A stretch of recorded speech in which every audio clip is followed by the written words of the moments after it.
పాలు పితికేవాడు ఎంత జాగ్రత్తగా పితుకుతాడో గురువు గారి మాటలు వినే శిష్యుడు అంత జాగ్రత్తగా వినాలి. విని మనసుకున్న లక్షణం ఏమిటో తెలుసా అండి? మనసులోంచే టేప్ రికార్డర్ క్యాసెట్ వచ్చింది. అది మళ్ళీ దాని మీద సూపర్ ఇంపోజిషన్ ని అలౌ చేస్తుంది. పూర్వం నా చిన్నతనంలో టేప్ రికార్డర్ క్యాసెట్స్ అని ఉండేవి, ఆడియో క్యాసెట్స్. అది దాని మీద ఏదో మాయాబజార్ సినిమా పాటలు ఉండేవి. ఆ తర్వాత వెళ్ళి శ్రీకృష్ణ పాండవీయం సినిమా పాటలు దీని మీద చేసేయిందంటే ఇదే క్యాసెట్ పెట్టి మళ్ళీ రికార్డ్ చేసేస్తే ఇవి పోతాయి, వచ్చేస్తాయి. మనసు కూడా అంతే. అది ఏం చేస్తుందో తెలుసా అండి? మనసు, ఇంకొక మాటలో చెప్పాలంటే మెదడు అనుకోండి. మీరు దేని పట్ల ఆసక్తి తగ్గించేసుకుని ఇంకొక దాని మీద ఆసక్తి పెంచుకున్నారో దాన్ని రికార్డ్ చేసుకుని దీన్ని వదిలేస్తుంది. వదిలేసింది అంటే గుర్తు ఏమిటో తెలుసా అండి? ఆసక్తి మారిపోయింది అని గుర్తు. ఆసక్తి ఉండిపోయింది అని గుర్తు ఏమిటో తెలుసా? ఎన్ని సంవత్సరాల వయసు రానివ్వండి, ఆ ధర్మ సూక్ష్మం కానీ లేకపోతే ఆ ఘట్టం కానీ దాని గురించి మాట్లాడడంలో కానీ తడబడదు, అలాగే వెళుతుంది. ఎందుచేత అంటే ఆసక్తి ఉండిపోయింది. మనసుకుండే లక్షణం ఏంటంటే మీరు పని ఏది చేస్తున్న ఆసక్తి అన్నది దానికి ఉండాలి, కానీ దాన్నే పట్టుకుంటుంది. వెళ్ళడం ఆఫీస్కి వెళ్ళినా ఆసక్తి భారతం మీద ఉండిపోయింది అనుకోండి, చిన్న ఖాళీ వస్తే చాలు ఏమి ద్రోణాచార్యుల వారు తిరుడుస్తున్నాడు అనుకోండి, ఒక ఫైల్కి మధ్యలో ద్రోణాచార్యులు వారు ఉంటారు. ఎందుకని అంటే ఆసక్తి ఉంటే, అమ్మ బాబోయ్ సాయంకాలం అయిపోతుంది భారతం చెప్పాలి రోయ్ అని ఏడుస్తున్నాడు అనుకోండి, ఒక్కటి జ్ఞాపకం ఉంటుంది. ఎందుకంటే ఆసక్తి ఇంకొక దాని మీద ఉంది కాబట్టి ఇది నిలబడదు. అందుకే అసలు ముందు మనసు పరిపుష్టము కావాలి, దాని మీద ఆసక్తి ఏర్పడాలి. ఆసక్తి కలగని చదువు చెప్పవద్దు అంది శాస్త్రం. అందుకే మాకు చిన్నతనంలో పాఠం చెప్పేటప్పుడు పాఠం చెప్పడం తేలిగ్గా చెప్పేవారు. ఆ పాఠం అసలు ఇవన్నీ ఏమిటి కుతూహలం పెంచడానికి ఎక్కువ చెప్పేవారు. నాకు బాగా జ్ఞాపకం, నా చిన్నతనంలో మాకు పాఠం చెప్పే రోజుల్లో ఎలా చెప్పేవారంటే, పుస్తకం మూసేసిలాగా కురు పాంచాల కోసల కాశీ వజ్జీ మల్లా అంగామగధ వత్స మచ్చ ఛేది అవంతి గాంధార కాంభోజ సౌరాష్ట్ర అశ్వక ఇన్ని రాజ్యాలు గెలిచారు. చూసుకో పుస్తకంలో ఇదే వరుస. కురు పాంచాల కోసల కాశీ వజ్జీ అల్లా అంగామగధ వత్స మచ్చ ఛేది అవంతి గాంధార కాంభోజ సౌరాష్ట్ర అశ్వక. ఓ ఆసక్తి వచ్చేది. అబ్బా ఈయన ఎలాగ చెప్పేస్తారో అలా మనం కూడా ధారణ చేయలేమా అంటే ఇక తెల్లవారుజామున కురు పాంచాల మాటి మధ్య మల్లాంగా వగదామచ్చాచేది ఆసక్తిని ముందు సృజించేవారు. అది అలా ఎందుకు జరుగుతుంది అని ముందు రకరకాల ప్రశ్నలు వేసేవారు. అవును ఇది ఇలా ఎందుకు జరుగుతుంది అన్న తర్వాత ఎవడైనా చెప్పగలిగిన పరిణితి పొందుతున్నాడేమో చూసి చెప్పమనేవారు. తప్పు చెప్పినా నిరుత్సాహపరిచేవారు కాదు, అప్పుడు చెప్పేవారు. అప్పుడు ఎలా ఉండేదో తెలుసా అండి? అదే ఉందిరా అలా పాతుకుపోయేదంటే ఇంక మెదడు మీద. అది విద్యాబోధన యందు వారు అటువంటి ఆసక్తిని పురికొల్పేవారు మహానుభావులు. అది గ్రహించగలిగినటువంటి నైపుణ్యం గురుస్థానంలో ఉండేవాడికి ఉండాలి, శిష్యుడు అటువంటి సాధనాబలంతో ఉండాలి. ఈ రెండు ఉంటే వాడు అగ్రస్థానాన్ని పొందడంలో ఆశ్చర్యమే ఉంది. ఆయన అర్జునుడికి ఏం చాటుకి తీసుకెళ్లి ఏమైనా అయిపోయిన తర్వాత మా ఇంటికి రాత్రి 8 నీకు మళ్ళీ వేరే చెప్తాడే పాఠం నేను చెప్పలేదు ఎప్పుడు ద్రోణాచార్యులు వారు. ఎప్పుడు చెప్పినా అక్కడే చెప్పాడంతే ఆయన పాఠం. ఆయన మళ్ళీ వేరుగా తీసుకెళ్లి ఇంటి దగ్గర చెప్పినవి ట్యూషన్స్ అని నేను అనడం బాగుండదేమో, అలా ఆయన ఎప్పుడూ ఏమీ చెప్పలేదు. ఆయన చెప్పింది ఏమైనా అంటూ ఉంటే అందరికీ కలిపే. కాబట్టి నేను అందుకే అన్న అర్థం మీరు సహృదయంతో అర్థం చేసుకోండి. మహాభారతం అప్పుడు కాదు ఇప్పుడు కాదు ఎప్పటికీ ఆదర్శమే. ఎవరికి? అందరికీ ఆదర్శమే. నేనంటాను బిఈడిలో నన్నయ్య గారి పద్యాలు కొన్ని వేయవలసి ఉంటుంది. టీచర్ ఏమి నేర్చుకుని పాఠం చెప్పాలన్న దానికి నన్నయ్య గారి దగ్గర నుంచి తెలుసుకోవాలి. పిల్లాడు చదువుకోవడం మొదలుపెట్టిన తర్వాత ఒక స్థాయికి వచ్చే ముందు నన్నయ్య గారి పద్యాలు చెప్పి అసలు నువ్వు ఇలా చదువుకోవడం నీకు రావాలని చెప్పాలి. లేకపోతే వాడికి ఏం అలవాటు అవుతుందంటే గురువు గారికి పేర్లు పదులు పెట్టడం అలవాటు అవుతుంది. కాబట్టి సరే ఇదంతా అసందర్భం అని నేను అన్నగాని భారతం మాత్రమే అంటారు. కాబట్టి ఇప్పుడు ఇలా సాధన చేయలేని వాళ్ళు కొందరు ఉన్నారు కదండి. మరి అందరూ వింటున్నారు, ఒకడు వృద్ధిలోకి వస్తున్నాడు. ఎందుకు వస్తున్నాడు? చీకట్లో దీపం ఆరిపోతే బాణాలు వేసి నేర్చుకుంటాడు. ఇంటికి వెళ్ళి హాయిగా పడుకోడు, సాధన చేస్తూనే ఉంటాడు కష్టపడి. కాబట్టి అతను సమున్నత స్థితికి వెళ్ళిపోతున్నాడు. మిగిలిన వాళ్ళు ఏం చేయొచ్చు? రెండు చేయొచ్చు. ఆయనలా సాధన చేయొచ్చు. పురే నువ్వు ఎలా చేస్తున్నావురా? మేము అలా చేస్తాం. ఫోన్లే వాడంత కాకపోయినా కొత్త ఎదుగుదాం మనం కూడా. ప్రేమ చేత ఆదర్శంగా తీసుకోవచ్చు. రెండు, వీడు ఏమీ చేయకుండా అలాగే ఉండి వాడంత గొప్పవాడవడం ఏమిటని ఏడవచ్చు కాదు. రెండు మార్గాలు ఉంటాయి. క్లాస్లో ఫస్ట్ ఒక్కడే కదండి ఉంటాడు. కాబట్టి ఆ ఒకడిని ఆదర్శంగా తీసుకోవడం నేర్పాలి. తెలుసా అండి ఉపాధ్యాయుడు? ఆ ఒకడిని ఆదర్శంగా తీసుకోవడం మిగిలిన పిల్లలకి నేర్పకపోతే ఏమవుతుందో తెలుసా? ఈ జాడ్యం పిల్లలతో పోదు, తల్లిదండ్రులు గడుపుతుంది. ఎదురింట్లో అబ్బాయికి ఎప్పుడూ ఫస్ట్ వస్తుంది, మా అబ్బాయికి ఫస్ట్ రావట్లేదు. ఎందుకు రావట్లేదు అంటారు, కానీ వాళ్ళ అబ్బాయి ఏం చేస్తున్నాడో మీ అబ్బాయి చేస్తున్నాడో ఆలోచించరు. కాబట్టి ప్రేమతో ఆదర్శంగా తీసుకోవడం రాకపోతే శీలం పాడైపోతుంది. దుర్యోధనాదులు అదే చేశారు. కౌరవులు వాళ్ళు ఏం చేశారంటే, అనిలాత్ముజు బలమును అర్జును కార్ముక కౌశలంబు శూరగుణంబుల్ మనమున సహింప నోపక వనరుచు ధృతరాష్ట్ర సుతులు వందిరి తమలో. పూర్వం దేని గురించి ఏడిచారు? భీముడి బలం గురించి ఏడిచారు. ఇప్పుడు దేని గురించి ఏడుస్తున్నారు? అర్జునుడి విలువిద్యా కౌశలం గురించి కూడా ఏడుస్తున్నారు. ఇంకో దాన్ని దేనికి ఏడుస్తున్నారు? ధర్మరాజు గారి యొక్క ధార్మిక గుణాలకు ఏడుస్తున్నారు. ఇంకా దేనికి ఏడుస్తున్నారు? ఇంత తేజోవంతులైనటువంటి పినతల్లి బిడ్డలు నకుల సహదేవులు వీళ్ళతో కలిసి ఇలా ఎందుకుంటున్నారని ఏడుస్తున్నారు. వీళ్ళు ఏడవడానికి వాళ్ళ గుణాలు పనికొచ్చాయి, వాళ్ళు వృద్ధిలోకి రావడానికి వాళ్ళ సాధనలో పనికొచ్చాయి. నువ్వు ఎందుకు పాడైపోతున్నావో నువ్వే తెలుసుకోవాలి. ఆయన ఎందుకు గొప్పవాడవుతున్నాడో నువ్వే తెలుసుకోవాలి. రెండు నువ్వే తెలుసుకోవాలి. ఆయనంత గొప్పవాడు ఎందుకు కాగలుగుతున్నాడు? దినదిన ప్రవర్ధమానం ఎందుకు అవుతున్నాడు? ఆయన ప్రవర్తన ఏమి? నేను అలా నేర్చుకుందాం. ఉదార హృదయుడవై ఉండాలి. రెండు, నేనేం చేయలేకపోతున్నాను నేనే తెలుసుకోవాలి. అంతేగాని చదువు అంటే చదువు అని చదువు ఒకటి ఉంటుంది. నేను ఒకళ్ళని చూస్తుండేవాడిని, ఎందుకులేండి పేర్లు అవి బాగుండవు. శీతాకాలంలో లేచి తెల్లవారుజామున 4ంటికి, రాత్రి చదివేస్తాను 11 వరకు అని క్షణికాకర్షణ అలా చూస్తూ ఉండిపోవడం. దేన్నో మీకు తెలుసు, నేను అనక్కర్లేదు.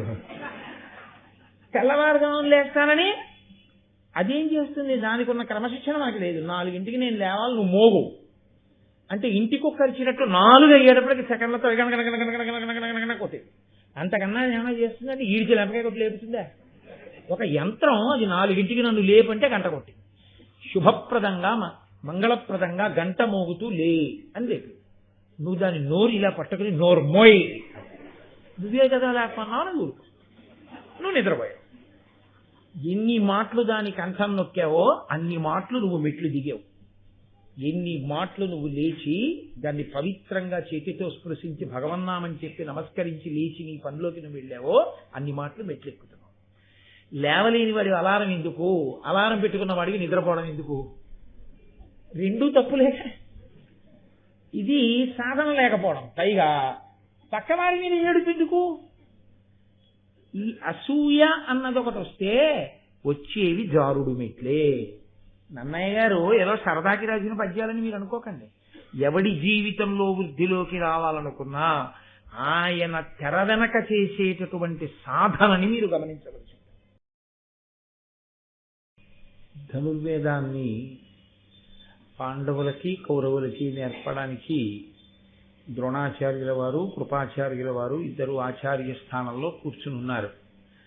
గురువుల యొక్క అనుగ్రహం చేత అందరూ చక్కగా వారి వారికి ఏ ఏ ప్రక్రియ యందు ఏ ఆయుధాన్ని ధరించడమునందు ఎక్కువ ఇష్టమో అటువంటి ఆయుధముతో యుద్ధం చేసేటటువంటి ప్రక్రియలో నైపుణ్యాన్ని సాధించగలుగుతున్నారు. ఎందుకంటే యుద్ధం అనేటటువంటి దాంట్లో అందరూ ఒక రకమైనటువంటి ఆయుధంతో యుద్ధం చేసేవాళ్ళే ఉండరు.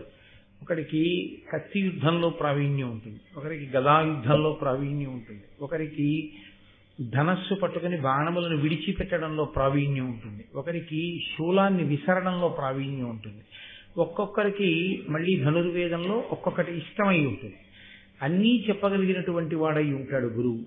ద్రోణాచార్యుల వారు మహానుభావుడు కనుక ఆయన అందరికీ ఆ విద్య నేర్పుతున్నారు. ఇక్కడ నేను మళ్ళీ మీతో ఒక విషయాన్ని ప్రస్తావన చేయవలసి ఉంటుంది. ఆ రోజుల్లో కేవలంగా ద్రోణాచార్యుల వారి వలననే అంతటి ఖ్యాతి. ఆయనకి శిష్యుడు కానివాడన్నవాడు ధనుర్వేదంలో లేడు. ధనుర్వేదం నేర్చుకోవాలి అంటే ఆ రోజుల్లో ద్రోణాచార్యుల వారి దగ్గర నేర్చుకోవాలి. అంతటి పేరు ప్రఖ్యాతులు గడించినటువంటి వాడు.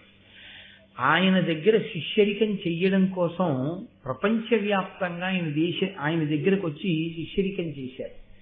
ఇందులో చాలా ఆశ్చర్యకరమైన విషయం ఏమిటంటే, ద్రోణుడు విద్య నేర్పినప్పుడు వీళ్ళు పుట్టినటువంటి వాళ్ళు అధర్మం వైపుకి నిలబడి ఉన్నారు అన్న విషయాన్ని తెలిసి కూడా ఆయన విద్య నేర్పాడు. ఎందుచేత అంటే భీష్ముడు ఆయనకి పిల్లలను అప్పచెప్పినప్పుడు ఈ పిల్లలందరికీ మీరు పాఠం చెప్పండి అన్నారు. 2 ఆర్తితో వచ్చి తన పాదములను ఆశ్రయించినటువంటి వారందరికీ పాఠం చెప్పారు. కానీ బ్రహ్మజ్ఞానము, ఆధ్యాత్మిక బోధ, ధనుర్వేదము వీటి మధ్య కొన్ని భేదములు ఉంటాయి. ధనుర్వేదం అనేటటువంటిది సామాన్యమైన విషయం కాదు. మీతో నేను తరచుగా ప్రస్తావన చేస్తుంటాను. అవి మంత్రాధిష్టాన దేవతలు. శిష్యుడికి కూడా ఏదో ఒక ఆగ్నేయాస్త్రాన్ని ఒక వాయవ్యాస్త్రాన్ని ఇవ్వడానికే ఎంతో పరిశీలనం చేస్తారు. అటువంటిది బ్రహ్మాస్త్రాన్ని చేతిలో పెట్టాలి అంటే ఎంతో ఆలోచన చేసి శిష్యుని యొక్క యోగ్యతాయోగ్యతలను విచారణ చేస్తే తప్ప ఇవ్వకూడదు. ఎందుకు ఇవ్వకూడదు అని మీరు నన్ను అడగచ్చు. ధనుర్వేదం ఇచ్చేటప్పుడు ఒక విషయాన్ని చాలా జాగ్రత్తగా గమనించి ఉండాలి. అది శరీర బలానికి సంబంధించింది కాదు, అది మంత్రబలానికి సంబంధించింది. తీసుకొచ్చి మీరు ఎవరి పడితే వాళ్ళ చేతిలో అన్ని అస్త్రములను పెట్టేశారనుకోండి, పెడితే రేపొద్దున్న వాడు ఉద్ధతితో ప్రవర్తించేటటువంటి లక్షణం ఉన్నవాడు, లోకాన్నంతటినీ వశం చేసుకుందామనే ప్రయత్నంలో ఉన్నవాడు, లేదా దుర్మార్గమైనటువంటి గుణములు కలిగినటువంటి వాడు, సహనము లేనివాడు, ఎదుటివారి మీద బాణప్రయోగం చేసేటప్పుడు తప్పు ఎంత చేశాడు అన్నది చూసి దానికి అనుగుణంగా మాత్రమే శిక్ష వేయగలిగినటువంటి సమతౌల్యమును పాటించగలిగిన నేర్పరితనము లోపల లేనివాడు, ఇటువంటి వాడికి పట్టుకెళ్ళి మీరు ఎటువంటి అస్త్రం పడితే అటువంటి అస్త్రాన్ని ఉపదేశం చేసేసారనుకోండి, చాలా ప్రమాదం వస్తుంది లోకంలో. కాబట్టి ధనుర్వేదాన్ని ఉపదేశం చేసేటప్పుడు గురువు గారు శిష్యుని యొక్క శీలాన్ని కూడా దృష్టిలో పెట్టుకోవాల్సి ఉంటుంది. అందుకే అందరికన్నా ఎవరిని బాగా నిపుణుణ్ణి చెయ్యాలి అంటే, అందరికన్నా ఎవరు సౌశీల్యం ఉన్నవాడో, అందరికన్నా ఎవడు ఎప్పుడూ ధర్మం వైపు మాత్రమే నిలబడతాడో, ఎవరికి ఎప్పుడూ అధర్మమునందు కించిత్ కూడా అనురక్తి ఉండదో అటువంటి వాణ్ణి అందరికన్నా ఎక్కువ అస్త్ర విద్య ఇచ్చి తయారు చేయాలి తప్ప ఇతన్ని మాత్రమే నేను అందరికన్నా అధికుణ్ణి చేస్తాను అని అనడం వెనక గురువు గారికి ప్రత్యేకమైనటువంటి రాగమో ప్రత్యేకమైనటువంటి ఆకర్షణ ఉంది కాదు అని మీరు గుర్తిరగవలసి ఉంటారు. ద్రోణాచార్యుల వారికి అర్జునుడంటే చాలా అభిమానం అండి. అందుకని అర్జునుణ్ణి నిన్ను ప్రపంచంలో నీతో సమానమైన విలుకాడు లేనటువంటి స్థితి నీకు కల్పిస్తానని అన్నాడు అని ఆ వాక్యానికి అర్థం కేవలం అంతేగా చెప్పకూడదు. అర్జునుడికి అంత శక్తినిస్తానని ఎందుకన్నాడు అంటే అది దేవతల యొక్క ప్రచోదనం. ధర్మరాజు గారు ముందు పుట్టేటట్టుగా చూసి పాండురాజు గారు ఇంద్రుడి గురించి తపస్సు చేసి నాకు త్రిలోకములను గెలవగలిగినటువంటి వాడు కొడుకుగా కావాలి అని అడిగి 1 ఏడాది పాటు కుంతి చేత వ్రతం చేయించి ధార్మికమైన సంతానంగా ఇంద్రుని యొక్క అంశలో అర్జునుడికి అన్నాడు. ముందు ధర్మాన్ని పెట్టినప్పుడే పాండురాజు గారి యొక్క హృదయం 3 లోకములని గెలవగలిగిన వాడు అంటే ఏదో ఆషామాషిగా కనపడ్డ వాళ్ళందరి మీదకి యుద్ధానికి రావణాసురుల్లా వెళ్ళిపోయేటటువంటి మనస్తత్వం ఉన్నవాడు అని కాదు. అది నిగ్రహము కలిగినటువంటి వాడై ఎదుటివారిని నిగ్రహించేటప్పుడు ఆ నిగ్రహించవలసినటువంటి అవసరం ధర్మం కొరకు మాత్రమే చేయవలసి ఉంటుంది తప్ప తన వ్యక్తిగత స్వార్థంతో అన్నిటినీ తానాక్రమించాలనేటటువంటి ఉద్దేశ్యంతో ఈ అస్త్ర సంపదని వాడేవాడు కానివాడై ఉండాలి. ఇన్ని తన దగ్గరున్నా అకస్మాత్తుగా ప్రారంభమే ఇంత పెద్ద పెద్ద అస్త్రాలు వేసేవాడు కానివాడై ఉండాలి. ధనుర్వేదంతో పాటు ధర్మముల గురించి బాగా తెలుసున్నవాడై ఉండాలి. ఆ ధర్మములు తెలుసుకున్న దాన్ని లోకమునందు స్థాపించడానికి వీలైనటువంటి పరిపాలన చెయ్యడానికి కావలసిన యోగ్యత లేని వాడికి ఇంత శక్తిని పట్టుకెళ్ళి అప్పచెప్తే వాడు రేపు పొద్దున పరిపాలకుడుగా కూర్చొని వాడికి అనవసరం అవన్నీ. కాబట్టి చాలా దూరం ఆలోచించి యోగ్యతాయోగ్యతలను విచారణ చేసి ఇవ్వవలసి ఉంటుంది. అర్జునుడికి ఇచ్చాడు. ఆయన అర్జునుడు ఎప్పుడైనా రాజు అయ్యాడా? నా చేతిలో ఇంత విలువిద్య ఉంది అని అన్నగారినే చంపించి తాను రాజ్యాన్ని ఆక్రమించాడా?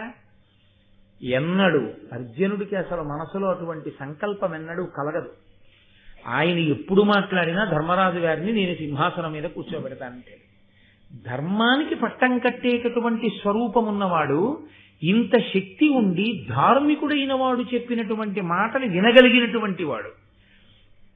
ఇది మీరు మహాభారతంలో ద్రోణాచార్యుల వారు పైకి కనపడకుండా పోషించినటువంటి ఒక అద్భుతమైన పాత్ర. ద్రోణాచార్యుల వారు కానీ ఎక్కడైనా పొరపాటు చేసి ఉంటే, యోగ్యతాయోగ్యతలను విచారణ చెయ్యకుండా అస్త్ర సంపదని వ్యక్తిగత రాగద్వేషములను అనుసరించి ఇచ్చి ఉంటే మహాభారతము యొక్క స్వరూపమే వేరుగా ఉంది. ఎందుచేత అంటే అప్పుడు ఆ వ్యక్తిని నిగ్రహించడం చాలా కష్టం. అంత ధనుర్వేదం ఆయన చేతిలోకి వెళ్ళిపోయిన తర్వాత అతన్ని ఓడించడం, అతన్ని నిలబెట్టడం ఎవరికి సాధ్యం కాదు. ఇంత ధర్మాత్ములైన పాండవులు కూడా ఒక దుర్మార్గుడి చేతిలోకి వెళ్ళి పడిపోయింది అనుకోండి, ధనుర్వేదం అంతా ద్రోణాచార్యుల వారి దగ్గర ఉన్న శక్తి అంతా వెళ్ళి పడిపోయింది అనుకోండి, పడిపోతే అప్పుడు ద్రోణాచార్యుల వారికి కూడా ఇబ్బంది వస్తుంది వాడిని గ్రహించడం. అందుకని ఎప్పుడూ అసలు మనసు అధర్మం వైపుకి తొట్టుపడనటువంటి వ్యక్తి ఎవరుంటాడో అటువంటి వ్యక్తికే ఇవన్నీ అప్పచెప్పాలి. ఇందులో రాగద్వేషములకు ఎంత అతీతంగా ప్రవర్తించవలసి ఉంటుందంటే, కన్న కొడుకైనా సరే ప్రతిరోజు అడిగినా సరే, నాన్నగారండి నాకు ఫలానాది ఇవ్వండి అని అడుగుతున్నా సరే ఇవ్వని వాడై ఉండాలి. నేను ఇవ్వను. ఎందుకు ఇవ్వకుండా ఉండాలి? అసలు మీరు జాగ్రత్తగా ఆలోచించండి. అశ్వత్థామకి ఇవ్వాలా, అర్జునుడికి ఇవ్వాలా? రాగద్వేషములన్న మాటని మీరు ఆలోచిస్తే ద్రోణాచార్యుల వారి యందు కొడుకు కన్నా ఎవరు ఉండరు కదండి. పక్షపాతం అన్నది దృష్టిలో పెట్టుకోవాలంటే, నా అంత గొప్పవాణ్ణి చెయ్యాలి అని అనుకున్నాడు అనుకోండి, ఒక్కొక్క అస్త్రం యొక్క మంత్రాన్ని ఉపదేశం చేసేస్తే చాలు, మొత్తం అశ్వత్థామ చేతిలోకి వెళ్ళిపోతుంది. అశ్వత్థామ చేతిలోకి కానీ ద్రోణాచార్యుల వారి దగ్గర ఉన్న అస్త్ర విద్య అంతా వెళ్ళిపోయి ఉంటే ఎంత ప్రమాదం సంభవించి ఉండేది. ఆఖరణ ఉప పాండవులందరి గొంతుకులు నిద్రలో ఉండగా కోసేసిన వాడు, దృష్టజ్యుమ్నుడి యొక్క శిరస్సుని కాలితో తన్ని నిద్దట్లో ఉన్నవాడిని చంపేసిన వాడు, అంతటి విచక్షణారహితమైనటువంటి పనులు చేసేటటువంటి ఉద్రేక స్వరూపం ఉన్నవాడు, దుర్యోధనుడిని పంచన చేరేవాడు, ఇటువంటి వాడు కాబట్టి నా కొడుకైనా సరే అస్త్ర సంపద వాడి దగ్గర ఉండడానికి వీల్లేదు, ధర్మం వైపుకి నిలబడలేడు. స్వభావమునందు దోషం ఉంది. స్వభావమునందు దోషమున్న వాడికి విద్యంతా ఇచ్చేస్తే నా వరకు బాగుండొచ్చు నా కొడుక్కి ఇచ్చానని, కానీ రేపు లోకములన్నీ ఉపద్రవానికి ఎడతాయి. నా ఒక్కడి స్వార్థం కోసం లోకము నశించకూడదు. ఎవడు ధర్మమును నిలబెడతాడో వాడికిస్తాను తప్ప, అధర్మ స్పర్శ కించిత్తున్నా యుక్తాయుక్త విచక్షణ లేకపోయినా అటువంటి వాణ్ణి అర్జునుడి కన్నా పెద్దవాడిగా తయారు చెయ్యను అండంలో అర్థం ఏమిటంటే, ఆయన ఇవ్వడు. ఏది అద్భుతమైన అస్త్రమో, ఏది ప్రళయమునే సృష్టించగలదో దాన్ని ఉపదేశం చేయడం. ద్రోణాచార్యుల వారి దగ్గర బలవంతంగా ఉపదేశం తీసుకోవడం కుదరదు. ఆయన దగ్గర ఉంది అస్త్ర విద్య, అది సామాన్యమైన విద్య కాదు. ఆయన అనుగ్రహించి ఉపదేశం చేయాలి. ఉపదేశం చేశాడా శిష్యుణ్ణి భరించగలడు. ఆయన ఉపదేశించలేదా అవతలవాడు పొందలేడు. అశ్వత్థామ ఇక తండ్రి మీద ఎంత ఒత్తిడి తీసుకొస్తే ఇచ్చి ఉంటాడో ఆయన బ్రహ్మాస్త్రాన్ని, ఆ బ్రహ్మశిరోనామకాస్త్ర ప్రయోగం చెప్పాడు తప్ప ఉపసంహారం చెప్పలేదు. ఆయన ప్రయోగం చెప్పి ఉపసంహారం చెప్పకపోవడం ఎటువంటిదంటే, వంట చేసి అక్కడ పెట్టి నేను వచ్చి పెడతానప్పుడు తిందువుగాని వండంతో సమానం. వంట అక్కడుంది, వీడికి ఆకలిస్తోంది కానీ తినడానికి అధికారం లేదు. ఒక అస్త్రాన్ని ప్రయోగించడం వచ్చి ఉపసంహారం చెప్పలేదు అంటే దాని అర్థం ఏంటంటే నీకు ఉపసంహారం లేదు రాదు కాబట్టి ఆ అస్త్రాన్ని వేస్తే ప్రళయం వచ్చేస్తుంది, కాబట్టి అసలు నువ్వు వేయడానికి లేదు. ఆయన ఉపసంహారం చెప్పలేదంటే అశ్వత్థామక ఆ అస్త్ర ప్రయోగమునందు అధికారము లేదు ఆయన చెప్పలేదు, అర్జునుడికి చెప్పాడు. ప్రయోగ ఉపసంహారములను రెండింటినీ అర్జునుడికి చెప్పాడు. అందుకే అశ్వత్థామ ప్రమాదం తీసుకొస్తే అర్జునుడు ఆ ప్రమాదాన్ని గట్టెక్కించాడు, ఉపసంహారం చేశాడు. కృష్ణుడు చెప్తే చిట్ట చివరు ఉపపాండవ సంహారం జరిగినప్పుడు. కాబట్టి ద్రోణాచార్యుల వారి యొక్క శీలాన్ని, ద్రోణాచార్యుల వారి యొక్క స్వభావాన్ని అంచనా వెయ్యకుండా మాట్లాడకూడదు. కర్ణుడు దుర్యోధనుడి పక్షంలో నిలబడుతున్నాడన్న విషయం ద్రోణాచార్యుల వారికి స్పష్టంగా తెలుసు. కర్ణుని యొక్క స్వభావం ఎటువంటిదో ద్రోణాచార్యుల వారికి స్పష్టంగా తెలుసు. ఒక గురుస్థానంలో కూర్చున్న వ్యక్తి మొట్టమొదట గమనించగలిగే విషయం ఏమిటో తెలుసా అండి? తెలుసుకుని ఉండవలసిన విషయం స్వభావమును ఖచ్చితంగా అంచనా వేయాలి. స్వభావము దిద్దుకోలేడు, ఇతని స్వభావం ఇంతే, దీని నుండి బయటికి రాలేడు. ఎంతవరకో అంతవరకు మాత్రమే ఇవ్వవలసి ఉంటుంది తప్ప నీకున్నటువంటి అనుబంధంతో ఏది పడితే దాన్ని తీసుకెళ్లి గురువుగారి శిష్యుడి చేతిలో పెట్టకూడదు. పెడితే లోకం యొక్క సంబంధం, లోకం యొక్క విశేషం ఉపద్రవం వస్తుంది. పరశురాముడు ఇచ్చాడు ద్రోణాచార్యుల వారి కంటే ద్రోణాచార్యుల వారు గురుస్థానంలో అలా కూర్చోగలిగినటువంటి వ్యక్తిని నమ్మారు పరశురాముల వారు, కాబట్టి ఇచ్చారు. ఇప్పుడు తనిష్టం వచ్చినట్టు తాను ప్రవర్తిస్తే తనకిచ్చినటువంటి గురువులు అగ్నివేశుడు, మహానుభావుడు పరశురాముడు, తన తండ్రి భరద్వాజుడు. కాబట్టి అంత ఆలోచించాడు ఆయన, లోకం గురించి అంత ఆలోచించాడు తప్ప విద్య నేర్పడంలో ఆయనకి ఎప్పుడూ పక్షపాతం లేదు. ఆయనకి పక్షపాతం ఉంటే ఒక్కటే గుర్తు, ఆయన కొడుకే అందరికన్నా గొప్పవాడై ఉంటాడు. కాదు, అసలు దుర్యోధనాదులకు ఆయన ఏ విద్య సరిగ్గా చెప్పక్కర్లేదు. ఆయన అందరికీ పాఠం చెప్పారు, కానీ అందరికన్నా ఎక్కువ శక్తితో నిలబడవలసిన వాడు ఎవడు అత్యంత ధార్మికుడో వాడి యందు శక్తిని పెంచి ఉంచాడు.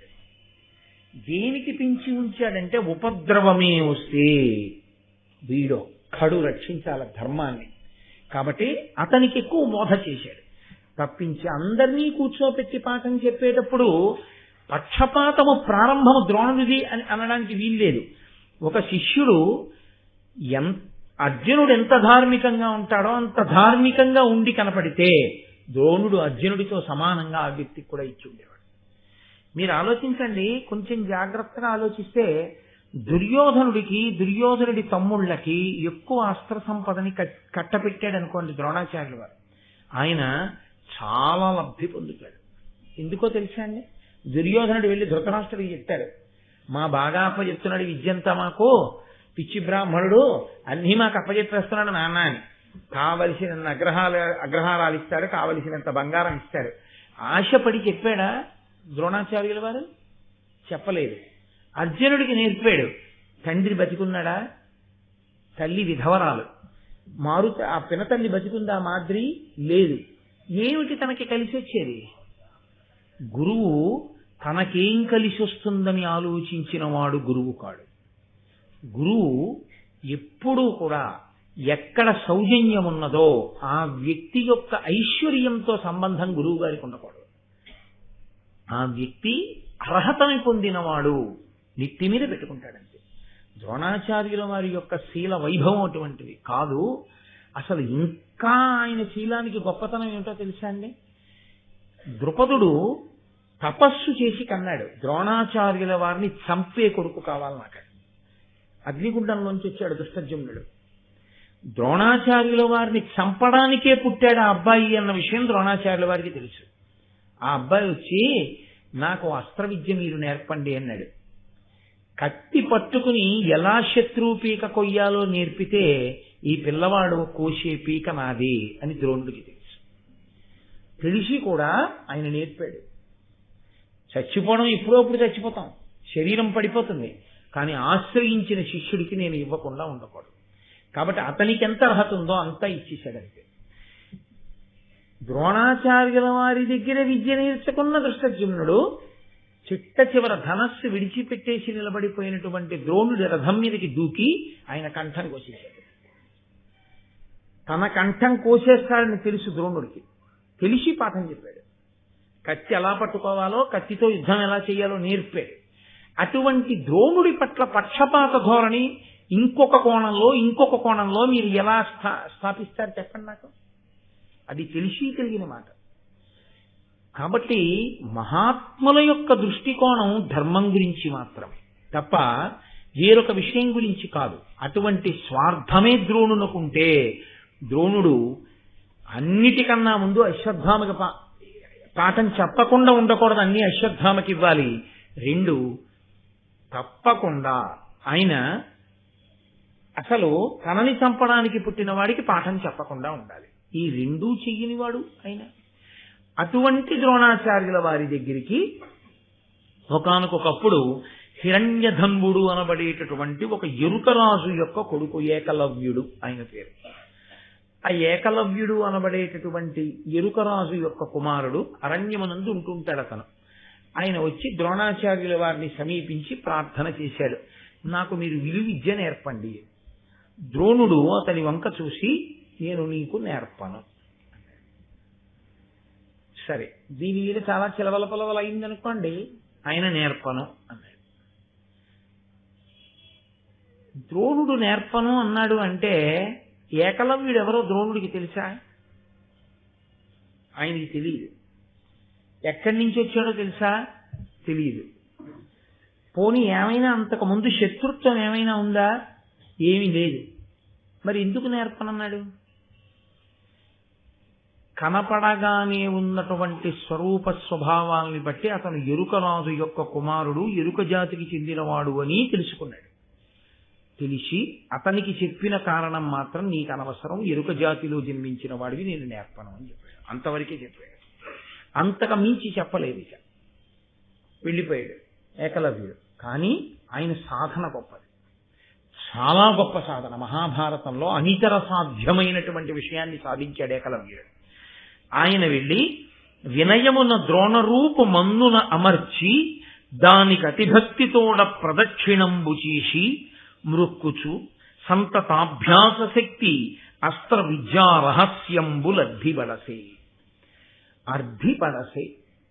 ఆయన మట్టితో ద్రోణాచార్యుల వారి యొక్క విగ్రహాన్ని ఒకటి తయారు చేశాడు. ఇవ్వనన్నాడు, చెప్పనన్నాడు అని ఆయన ద్రోణుని యందు వైముఖ్యమును పెంచుకోకుండా ద్రోణాచార్యుల వారి యొక్క బొమ్మ ఒకటి మట్టితో తయారు చేసుకుని ప్రతిరోజు ద్రోణాచార్యుల వారికి ప్రదక్షిణం చేసేవాడు. అతని దృష్టిలో మట్టితో చేయబడినటువంటి బొమ్మకి నేను ప్రదక్షిణం చేస్తున్నాను అనుకునేవాడు కాదు. ద్రోణుడే నాకు పాఠం చెప్పడానికి వచ్చారు నా అడవికి. రోజు ప్రదక్షిణం చేసి ఆయనకి సాగిలపడి నమస్కరించి, గురువర్యా నేను బాణం ఎలా వెయ్యాలని అడిగేవాడు. ఆయనకి ద్రోణుడే చెప్పినట్లుగా సందేశం వస్తుండేది.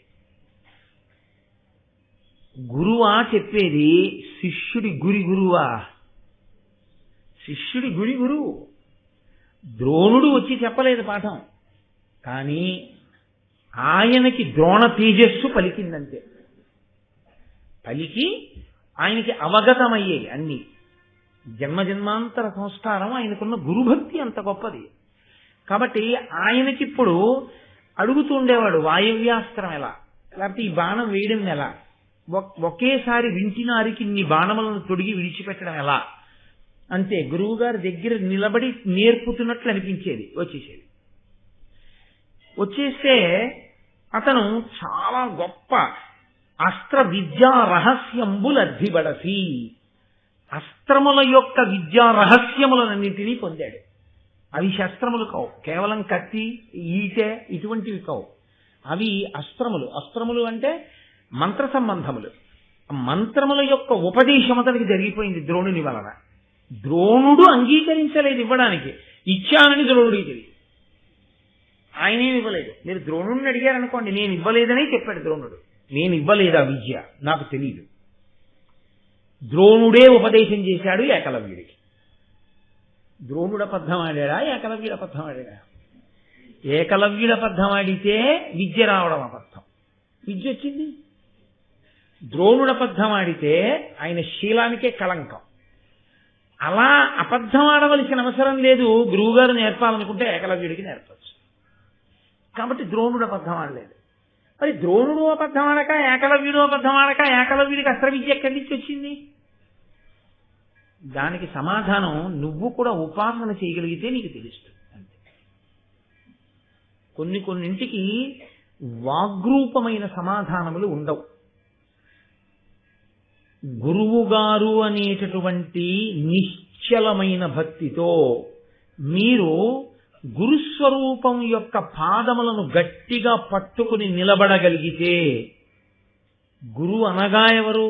అంధకారమును పోగొట్టేవాడు. అంధకారమును పోగొట్టగలిగినటువంటి రాశీభూతమైన ఈశ్వర తేజస్సే గురువుగారు. కాబట్టి ఇప్పుడు మీరు ఒక గురువు యందు పెట్టుకున్న గురి ఈశ్వర స్వరూపంగా మీకు ఆ గురువు రూపంలో పలికేటట్టు చేస్తుందంతే. కాబట్టి ఇప్పుడు ఏకలవ్యుడికి ద్రోణుని యొక్క విగ్రహం మాట్లాడింది. ద్రోణుడే మాట్లాడాడనుకున్నాడు, అన్నీ తెలిసేసుకున్నాడు. తెలుసుకున్న తరువాత ఒక గమ్మత్తు జరిగింది. ఇది ద్రోణుడికి తెలియదు, ఏకలవ్యుడికి తెలుసు. నేను ద్రోణుడి విగ్రహం పెట్టుకుని నేర్చేసుకుంటున్నానన్న విషయం. కానీ ఆయనకి విగ్రహం అనుకోవట్లేదు, గురువు గారు నాకు చెప్తున్నారు అనుకున్నాడు. కొన్నాళ్ళు అయిన తర్వాత పాండవులు కౌరవులు కలిసి వేట నిమిత్తం అరణ్యంలోకి వెళ్ళారు. ఒకటి, క్రూర మృగములను చంపవచ్చు. 2, పరిగెత్తుకుంటూ వెళ్ళిపోతున్నటువంటి ప్రాణి మీద ప్రాణం వేసి గురి చూసి కొట్టడం. ఒకటి, గురి యందు నైపుణ్యత తెలుస్తుంది. అందుకని ద్రోణాచార్యుల వారు అంగీకరించారు వేటకెళ్ళడానికి. గురువు గారి అనుమతితో వాళ్ళు వేటకొచ్చారు. వేటకొచ్చినప్పుడు అదో విచిత్రమైనటువంటి లక్షణం. వేట యందు క్రౌర్యం ఉంటుందండి. వేట సున్నితమైన వేట అని ఏమి ఉండవు లోకంలో. నిర్బంధ ప్రణయము, సున్నితమైన వేట, ఇలాంటి పరస్పర విరుద్ధమైన మాటలు ఉండవు. బలవంతంగా ప్రేమించడం స్వచ్ఛందంగా ఉండాలి. బలవంతంగా ప్రేమించడం ఏంటి? నిర్బంధ ప్రణయము, సున్నిత వేట ఇలాంటివి ఏమి ఉండవు. కాబట్టి వేటయందు క్రౌర్యం ఉంటుంది. వేటయందు క్రౌర్యమునకు పరాకాష్ఠయే ఉపకరణంగా వేట కుక్కల్ని తీసుకెళ్తారు. ఆ వేట ఎప్పుడైనా వెళ్ళేటటువంటి అలవాటు ఉన్న వాళ్ళకి దాని గురించి బాగా తెలుస్తుంది. వేట కుక్కలు 10,000 చేరనేల, ఆ ఉర కుక్కలు 10,000 చేరనేల, వేటకై చాలదే ఒక్క జాగిలంబు అని. దానికి ఒక లక్షణం ఉంటుంది. అది ఏం చేస్తుందంటే, దేన్ని ఉస్కో అని చూపిస్తాడో వీరుడు వేటాడమని, దాన్ని అసలు వేట కుక్క చంపేస్తుంది. ఎందుకో తెలిసింది, అది పులి మీద కూడా పెడుతుంది. దానికి ఉన్న లక్షణం ఏంటంటే, నీటి మడుగులో కానీ లేకపోతే తానే విసర్జించిన మూత్రంలో కానీ ఆ మట్టిలో బాగా కుచ్చుతో ఉన్న తోక తిప్పుకుంటుంది. ఇలాగ తిప్పుకుని ఇప్పుడు ఈ తడి మట్టితో ఉన్న తోకతో ఎగిరి దాని కళ్ళ మీద కొడుతుంది. ఒకటి కళ్ళ మీద కొట్టేటప్పటికి అది ఎంత గొప్ప, ఎంత పరాక్రమం ఉన్న ప్రాణైనా కళ్ళ మీదకి ఇసుకతో ఉన్నది తగిలిందనుకోండి, తడిబట్ట మట్టిలో ముంచి కొట్టారనుకోండి, మామూలు తడిబట్ట తగలడం వేరు, మట్టితో ఉన్న బట్ట తగిలితే కళ్ళల్లో ఆ ఇసుక రేణువులు పడి ఇలా అంటారు. ఇలా అనే లోపల ఒకటి కళ్ళ మీద కొడితే 4 పక్క నుంచి పీకేస్తాయి కండలు. అది వేట కుక్కల లక్షణం. కాబట్టి వేట కుక్కలోని ప్రత్యేకం తీసుకొస్తారు వాటిని. అవి రక్షణగా ఉంటాయి. ఎందుకంటే తానొక్కడే కాదు, అది అలాగే దూకుతుంది క్రూరమృగం. అప్పుడు ఇవి వెళ్ళి రక్షిస్తుంటాయి రాజుతో పాటు. దాని ఇప్పుడు లేవు, డాగ్ స్క్వాడ్స్ అని వస్తుంటాయి కదా రక్షక భటుల దగ్గర. అప్పుడే ఉందన్నమాట రాజుల దగ్గర ఈ రకమైన తర్ఫీదు. అందుకని వేట కుక్కలు కూడా వెళ్ళాయి. ఇందులో ఒక వేట కుక్క ఏదో అటు ఇటు గింజుకోవడంలో దాన్ని కట్టినటువంటి ఆ పాశం ఊడిపోయి పారిపోయింది అడవిలో. పారిపోతే దాన్ని తీసుకురావాలి కాబట్టి ఒక భటుడు లోపలికి వెళ్ళాడు. అది తిన్నగా పరిగెడుతూ కుక్కకు ఒక విచిత్రమైన లక్షణం అవుతుంది. తాను రోజు చూసేటటువంటి రూపం కన్నా భిన్నంగా కనపడితే అది అంగీకరించదు. అది ఎక్కడో ఓ చిన్న పాక దగ్గర పడుకుంటుంది. ఎదురుగుండా పెద్ద మేడలో ఆయన శీతాకాలం మార్నింగ్ వాక్కి స్వెటర్ వేసుకుని మంకీ క్యాప్ వేసేసుకుని బయటకు వచ్చాడు అనుకోండి, అది ఏమనుకుంటుందంటే ఈ పాకలో ఉన్నదాన్ని ఎత్తుకుపోవడానికి వచ్చింది దొంగ అనుకుంటుంది. ఎదురింటి మేడ యజమాని అయినా అనుకోదు. ఇంకొక స్వెటర్ మంకీ క్యాప్ వేసుకున్నాడు కాబట్టి అన్నీ కలిసి కలిగి పడతాయి. అందుకే శీతాకాల ప్రారంభమునందు మార్నింగ్ వాక్ వెళ్ళేటప్పుడు దుస్తులు మార్చినప్పుడు కర్ర చేత్తో పట్టుకోకుండా మార్నింగ్ వాక్ వెళ్ళకూడదు. ఒక్కటి ఇంకా శీతాకాలం వచ్చిన వీళ్ళందరూ డ్రెస్ కోడ్ మారుస్తారని తెలియదుగా, వెంట పడుతుంది. కాబట్టి అది పరిగెత్తి అడవిలో వెళుతూ ఏకలవ్యుణ్ణి చూసి ఆయన ఒంటి నిండా మట్టి పట్టి ఒక ఎరుకవాడు ఎలా ఉంటాడో అటువంటి వేషధారణలో ఉన్నాడు. ఉండి ఆయన బాణప్రయోగాన్ని సాధన చేస్తున్నాడు. అది అతన్ని చూసి మురిగింది. అసలు కుక్కలకి అధినాయకత్వం ఎవరిది అంటే కాలభైరవుడు. ఆయనే కదండి పూజనీయుడు. ఆ కాలభైరవుడికి పేరు ఎందుకు వచ్చిందో తెలుసా? ఆయన కాల శబ్దం పక్కన పెట్టండి కాసేపు. భైరవుడు అని ఎందుకంటారంటే కుక్కని రవ అంటే శబ్దం, భై అంటే ఆ శబ్దం, అది మనం భౌ అంటుంటాం, అది భై అని అరుస్తుంది కాబట్టి భై రవ, భై అనేటటువంటి శబ్దం చేస్తుంది కాబట్టి ఆ ప్రాణికి భైరవ కుక్క అని పేరు.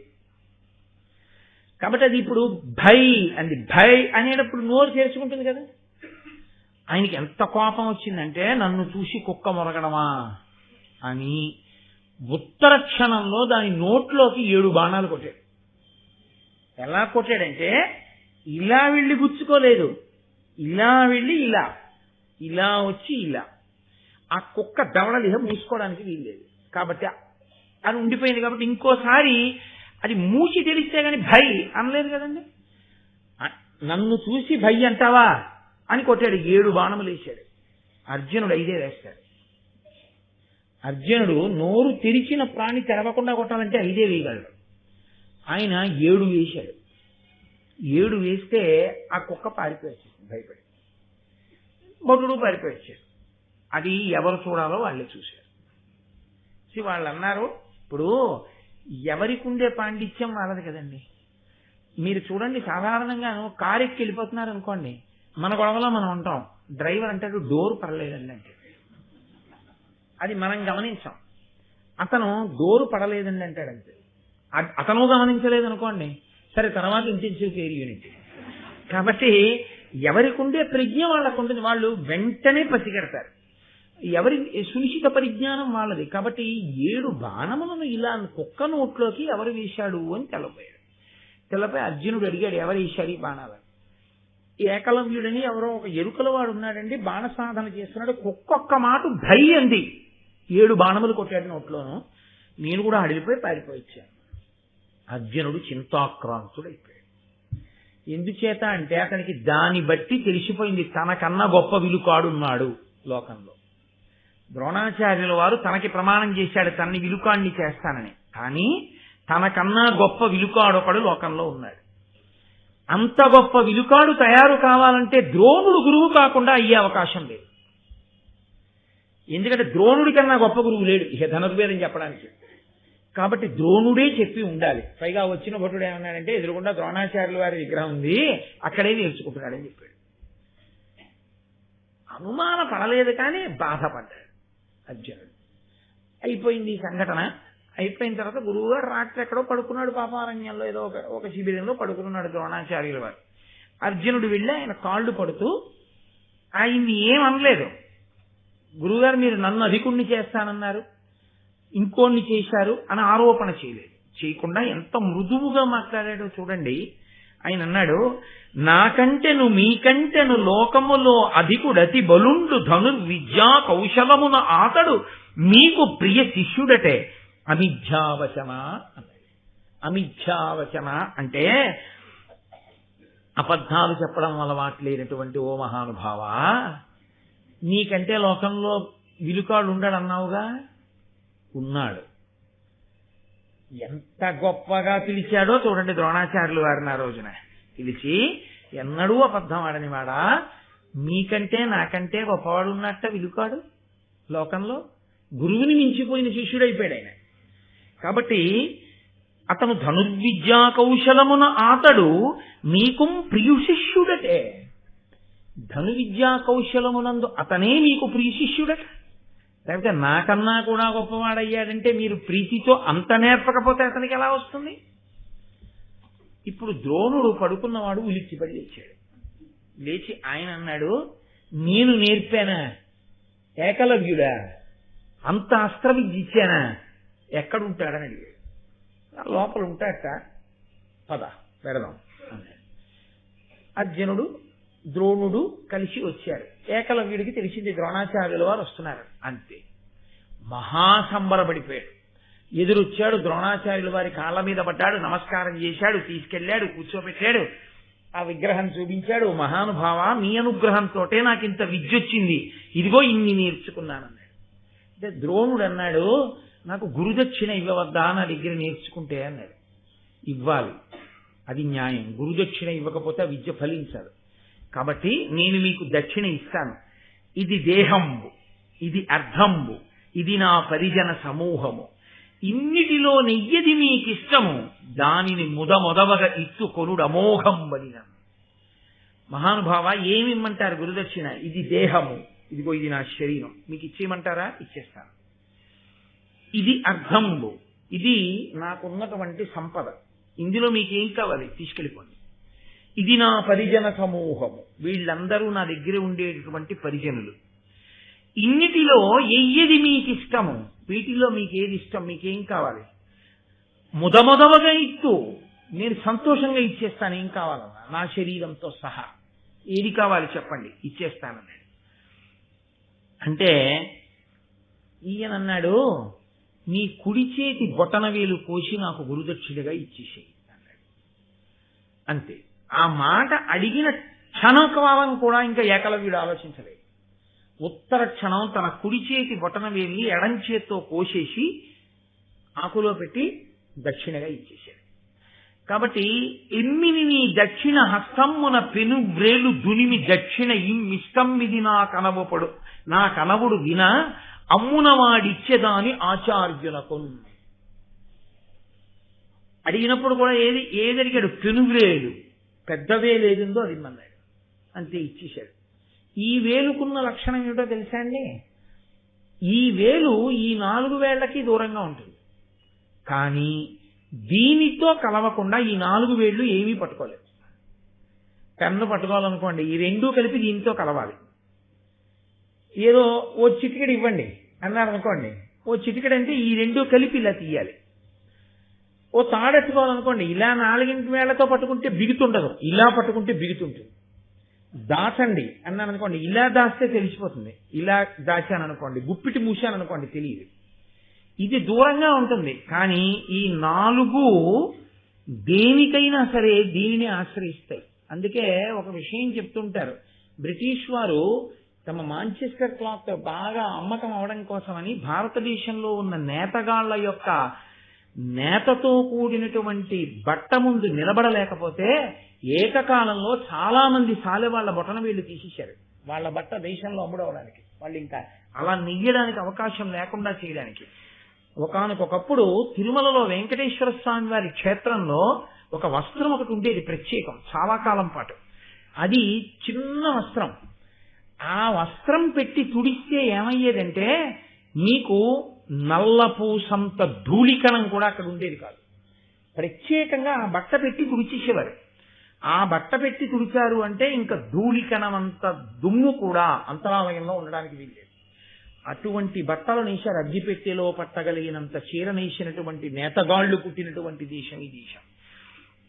కాబట్టి ఇప్పుడు ఆ బొటనవేలు ఇచ్చేస్తే ఇక అతను బాణప్రయోగం చేయలేడు. ఎందుకని? ఈ 4 వేళ్లతో బాణం ఎలా వేస్తాడు? ఇలా పట్టుకుని వెయ్యాలి వింటినారిని, ఇక వేయలేడు. కాబట్టి ఇప్పుడు ఎంత అస్త్ర విద్య వచ్చినా అతను అసలు మామూలు బాణం వేయడానికి కూడా పనికిరాడు.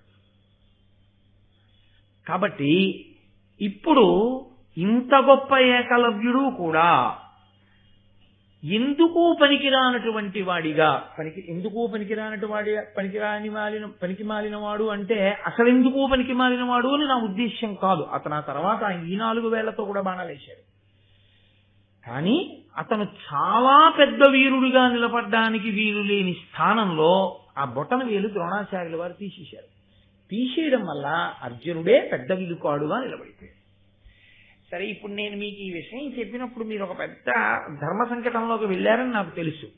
వీడేమో నిన్నటి నుంచి తలకొట్టుకుని ద్రోణాచార్యుల వారు గొప్పవారు అంటున్నాడు, దుష్టజుమ్నుడికి కూడా పాఠం నేర్పాడన్నాడు, అశ్వత్థామ కన్నా అర్జునుడికి ఎక్కువ నేర్పాడన్నాడు, పక్షపాతం లేదన్నాడు. ఏకలవ్యుడు బొటన వేలు ఎందుకు తీశాడు? చెప్పిన పాఠం ఒక్కటి లేదా? విగ్రహం పెట్టి పాపం నేర్చుకున్న వాడి యొక్క వేలు తీసేశాడా? దోషం కాదండి. అక్కడ మీకు బాహ్యంలో సమర్థించడానికి ఏమీ ఉండదు. కానీ నిజంగా ద్రోణుడు అర్జునుణ్ణే పెద్ద విలుకాన్ని చెయ్యడం కోసమని అలా బొటనవేలు తీసేసిన వాడైతే మీరొకటి జ్ఞాపకం పెట్టుకోండి, ఎవరైనా ఊరుకుంటారేమో కానీ వ్యాసుడు అంగీకరించారు. ఉత్తర క్షణంలో ధర్మము ధర్మమే. వ్యాసుడు ఘోరమైనటువంటి నేరాన్ని ద్రోణుడు చేశాడని, ద్రోణుడి జీవుడు ఈ చేసిన పాపాన్ని అనుభవించిన స్థితి ఎక్కడో చెప్పాలి, చెప్పలేదు. ఈశ్వరుడిది పక్షపాతమా?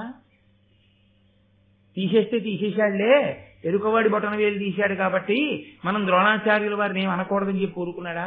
కాదు. అసలు మహాభారతం ఎందుకు వచ్చింది? భూభారము పెరిగిపోయినప్పుడు ఈ భూభారమును తగ్గించాలి.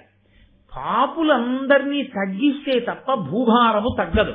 దేవతాంశలలో వచ్చిన వాళ్ళందరూ, వాళ్ళకి కౌరవులకి యుద్ధం జరిగితే తప్ప భూభారం తగ్గదు.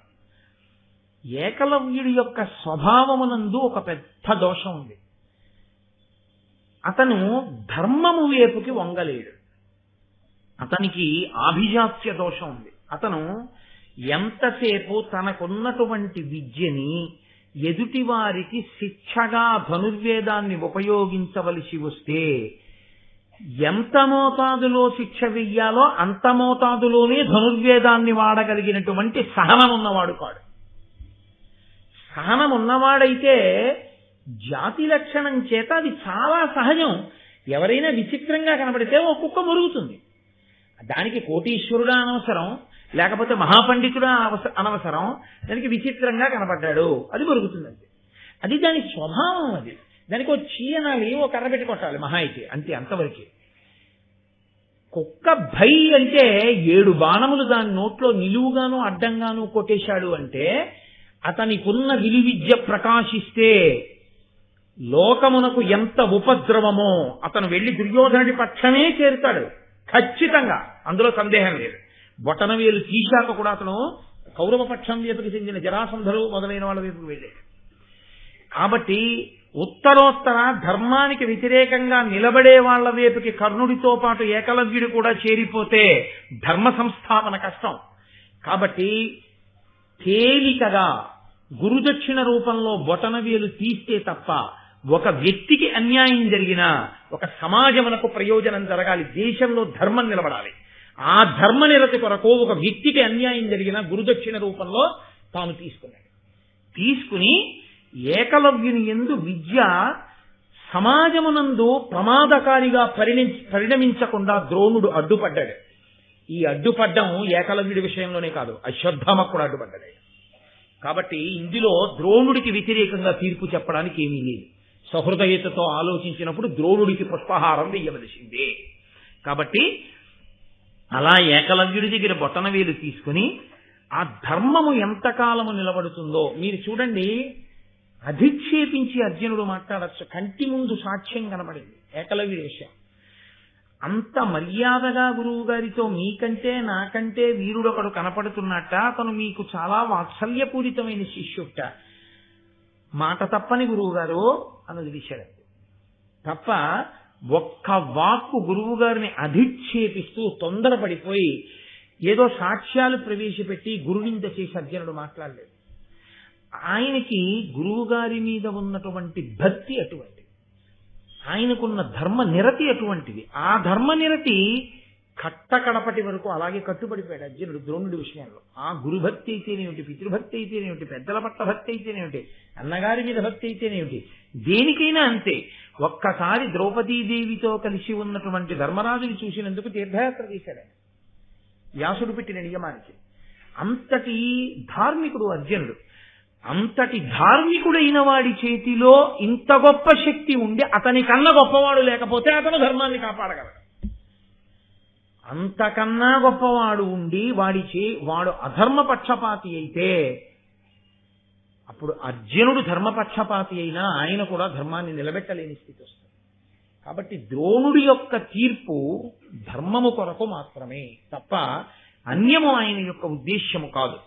కాబట్టి ఈ ఘట్టము జరిగిపోయిన తరువాత భూపనందనులి విధంబున భూరి శస్త్ర మహాస్త్ర విద్యోపదేశ పరిగ్రహ స్థితినున్న అందరయందు విద్యోపదేశము తుల్యమైనను ఉత్తమోత్తముడయ్యే విద్యా పరిశ్రమ కౌశలంబున దండితారి నరుండిలన్. వచ్చిన వాళ్ళందరినీ కూర్చోబెట్టి పాఠం చెప్పేటప్పుడు ద్రోణాచార్యుల వారు ఏకలవ్యుడి దగ్గర బొటనవేలు తీసుకున్న తర్వాత కూడా పాఠం చెప్పేటప్పుడు మాత్రం అర్జునుడికొక్కడికి వినపడేటట్టుగా పాఠం చెప్పడం అన్నది మాత్రం ఎప్పుడూ చేయలేదు. అందరూ గ్రహించండి అని పాఠం చెప్పాడు. కానీ గురువుగారు చెప్పిన పాఠాన్ని మననం చెయ్యడంలో, గురువుగారు చెప్పినటువంటి పాఠాన్ని అందుకోవడంలో, గురువుగారి హృదయానికి అనుగుణంగా బ్రతకడంలో అర్జునుడు చేసినటువంటి సాధన అటువంటి సాధనే మనిషిని ఒక అత్యుత్తమమైనటువంటి స్థాయిలో నిలబెట్టినా సాధనే, నీచమైనటువంటి స్థాయిలో పడిపోయేటట్టు చేసినా అదే. మీరు చూడండి, సమున్నతమైన స్థాయిలో నిలబడాలి అంటే అతను ఒక్కొక్కసారి అతనికి ఉన్నటువంటి ఐశ్వర్యమును కూడా త్రోసిరాజని సాధన చేయవలసి ఉంటుంది. మీరు నన్ను సహృదయంతో అర్థం చేసుకోగలిగితే నేను మీతో ఒక మాట మనవి చేస్తాను. ఇవాళ భారతదేశంలో అత్యంత గొప్ప ఐశ్వర్యవంతుల్లో టెండూల్కర్ ఒకడు. చాలా ఐశ్వర్యవంతుడు ఆయన. ఆయన ఎక్కితే ఏసీ కారు ఎక్కాలి, ఉంటే ఏసీ బంగ్లాలో ఉండాలి.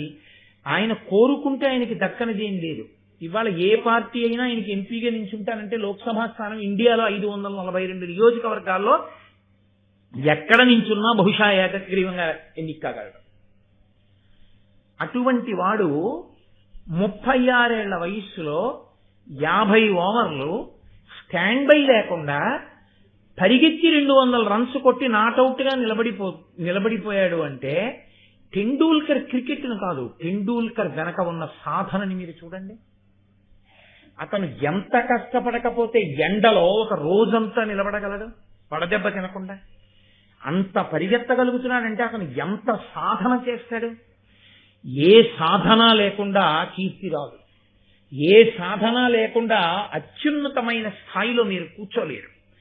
కూర్చున్నా అది 1 రోజు కూర్చోగలరు, 2 రోజులు కూర్చోగలరు, 3 రోజులు కూర్చోగలరు. ఎక్కడ సాధన ఉందో, ఎక్కడ నిరంతర పరిశ్రమ ఉందో, ఎక్కడ లక్ష్యమునందు ఆ శుద్ధి ఉందో అటువంటి వాడు మాత్రమే దానిని పొందగలడు.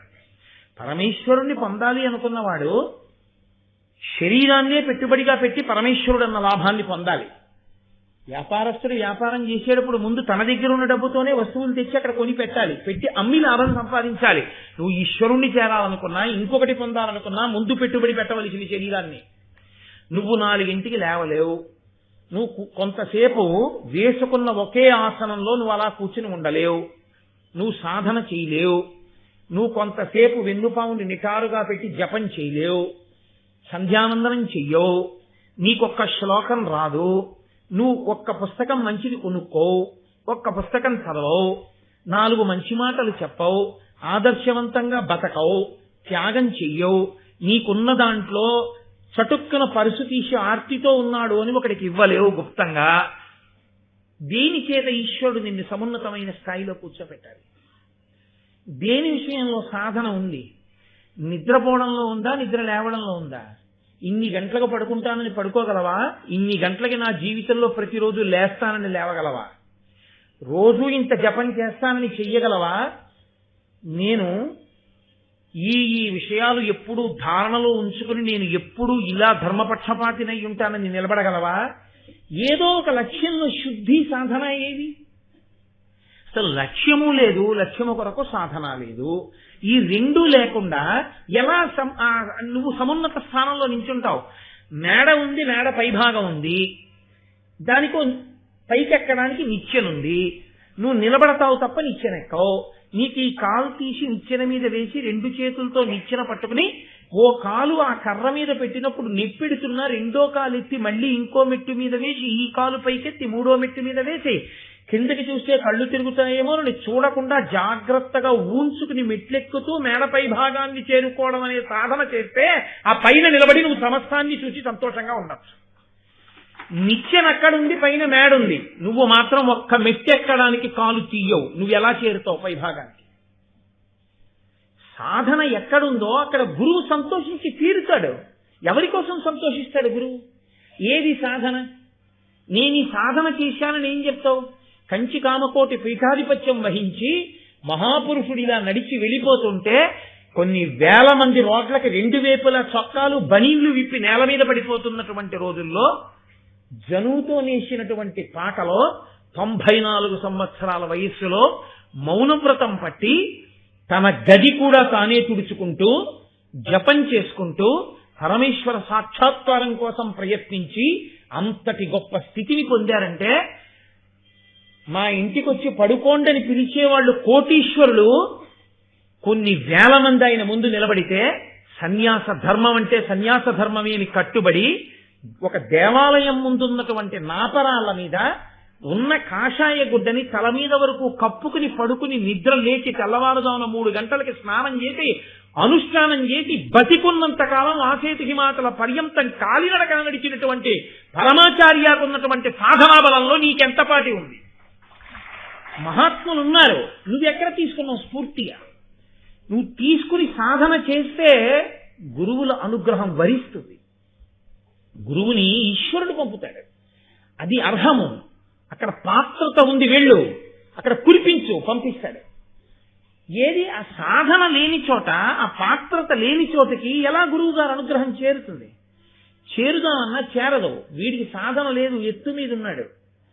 మీరు పల్లమెరుగు నిజము దేవుడిరుగని ఎవడు తల వంచి వినయంతో నిలబడ్డాడో వాడి దగ్గరికి వెడుతుంది కానీ గురువు గారి అనుగ్రహం ఏదో ఒక ఆభిజాత్యానికి నేను ఇంత గొప్పవాడిని తలెత్తుకు నిలబడి నీ మూర్ఖత్వమే ఎన్ని సంవత్సరాలు తిరిగినా అదే నీకు అంటి పెట్టుకుని ఉండిపోయినప్పుడు ఎలా గురువు గారి అనుగ్రహం నీకు చేరుతుంది? సాధనయే ఆ యుగంలో కాదు, ఈ యుగం వరకు సాధన చెయ్యలేని వాడు ఆ గొప్ప స్థితిని పొందలేడు. పుస్తకాలు అక్కడ ఉంటాయి, ఈయన ఇక్కడ ఉంటాడు. ఈయన విద్వాంసుడయ్యేది ఎప్పుడు? తదేక దృష్టితో ఆ పుస్తకాన్ని ఈయన చదివినప్పుడు విద్వాంసుడు. ఆ తదేక దృష్టితో చదవడం అన్నది చేత కానంతసేపు పుస్తకాలు పుస్తకానే ఉంటాయి, ఈయనగానే ఉంటాడు. ఈయన విద్వాంసుడు అవ్వాలంటే ఆ పుస్తకం వంక చూసి చదువుతుంటే వస్తున్న నిద్ర ఎగిరిపోతున్నాయి, అంత తాదాత్మ్యత. అలా చదువుతాడు, ఆయన అవుతాడు విద్వాంసుడు, ఆయన అవుతాడు సాధకుడు. ఆయన చేస్తాడు గాయత్రి. అలా ఆయన తేజస్సు ధారణాశక్తి ఆవహించి ఉండేవి. ఒక్క పూట సంధ్యావందనం కూడా చేయడం చేత కానటువంటి వాడిని, అంత నిర్లక్ష్యం ఉన్నవాడిని ఆ తేజస్సు ఆవహించేది. కాబట్టి సాధనయే. ద్రోణాచార్యుల వారు అన్నిటికన్నా ఇష్టపడినది అర్జునుని యందు ఈ రెండే. ఒకటి ప్రధానమైనది ధర్మము, 2 సాధన. మీరు పట్టికెళ్ళి ఎంత ఇచ్చేసేయండి ఆయనకి. ఇక్కడ ఇంత బాణములు వెయ్యక్కర్లేదు, ఆయన వేయడు. ఆయన అలా వెయ్యగలిగిన వాడైతే కురుక్షేత్రం అన్నాళ్ళు ఎందుకంటే యుద్ధం అలా వెయ్యడు. భీష్ముడు వెయ్యడు, ద్రోణుడు వెయ్యడు, అర్జునుడు వెయ్యడు.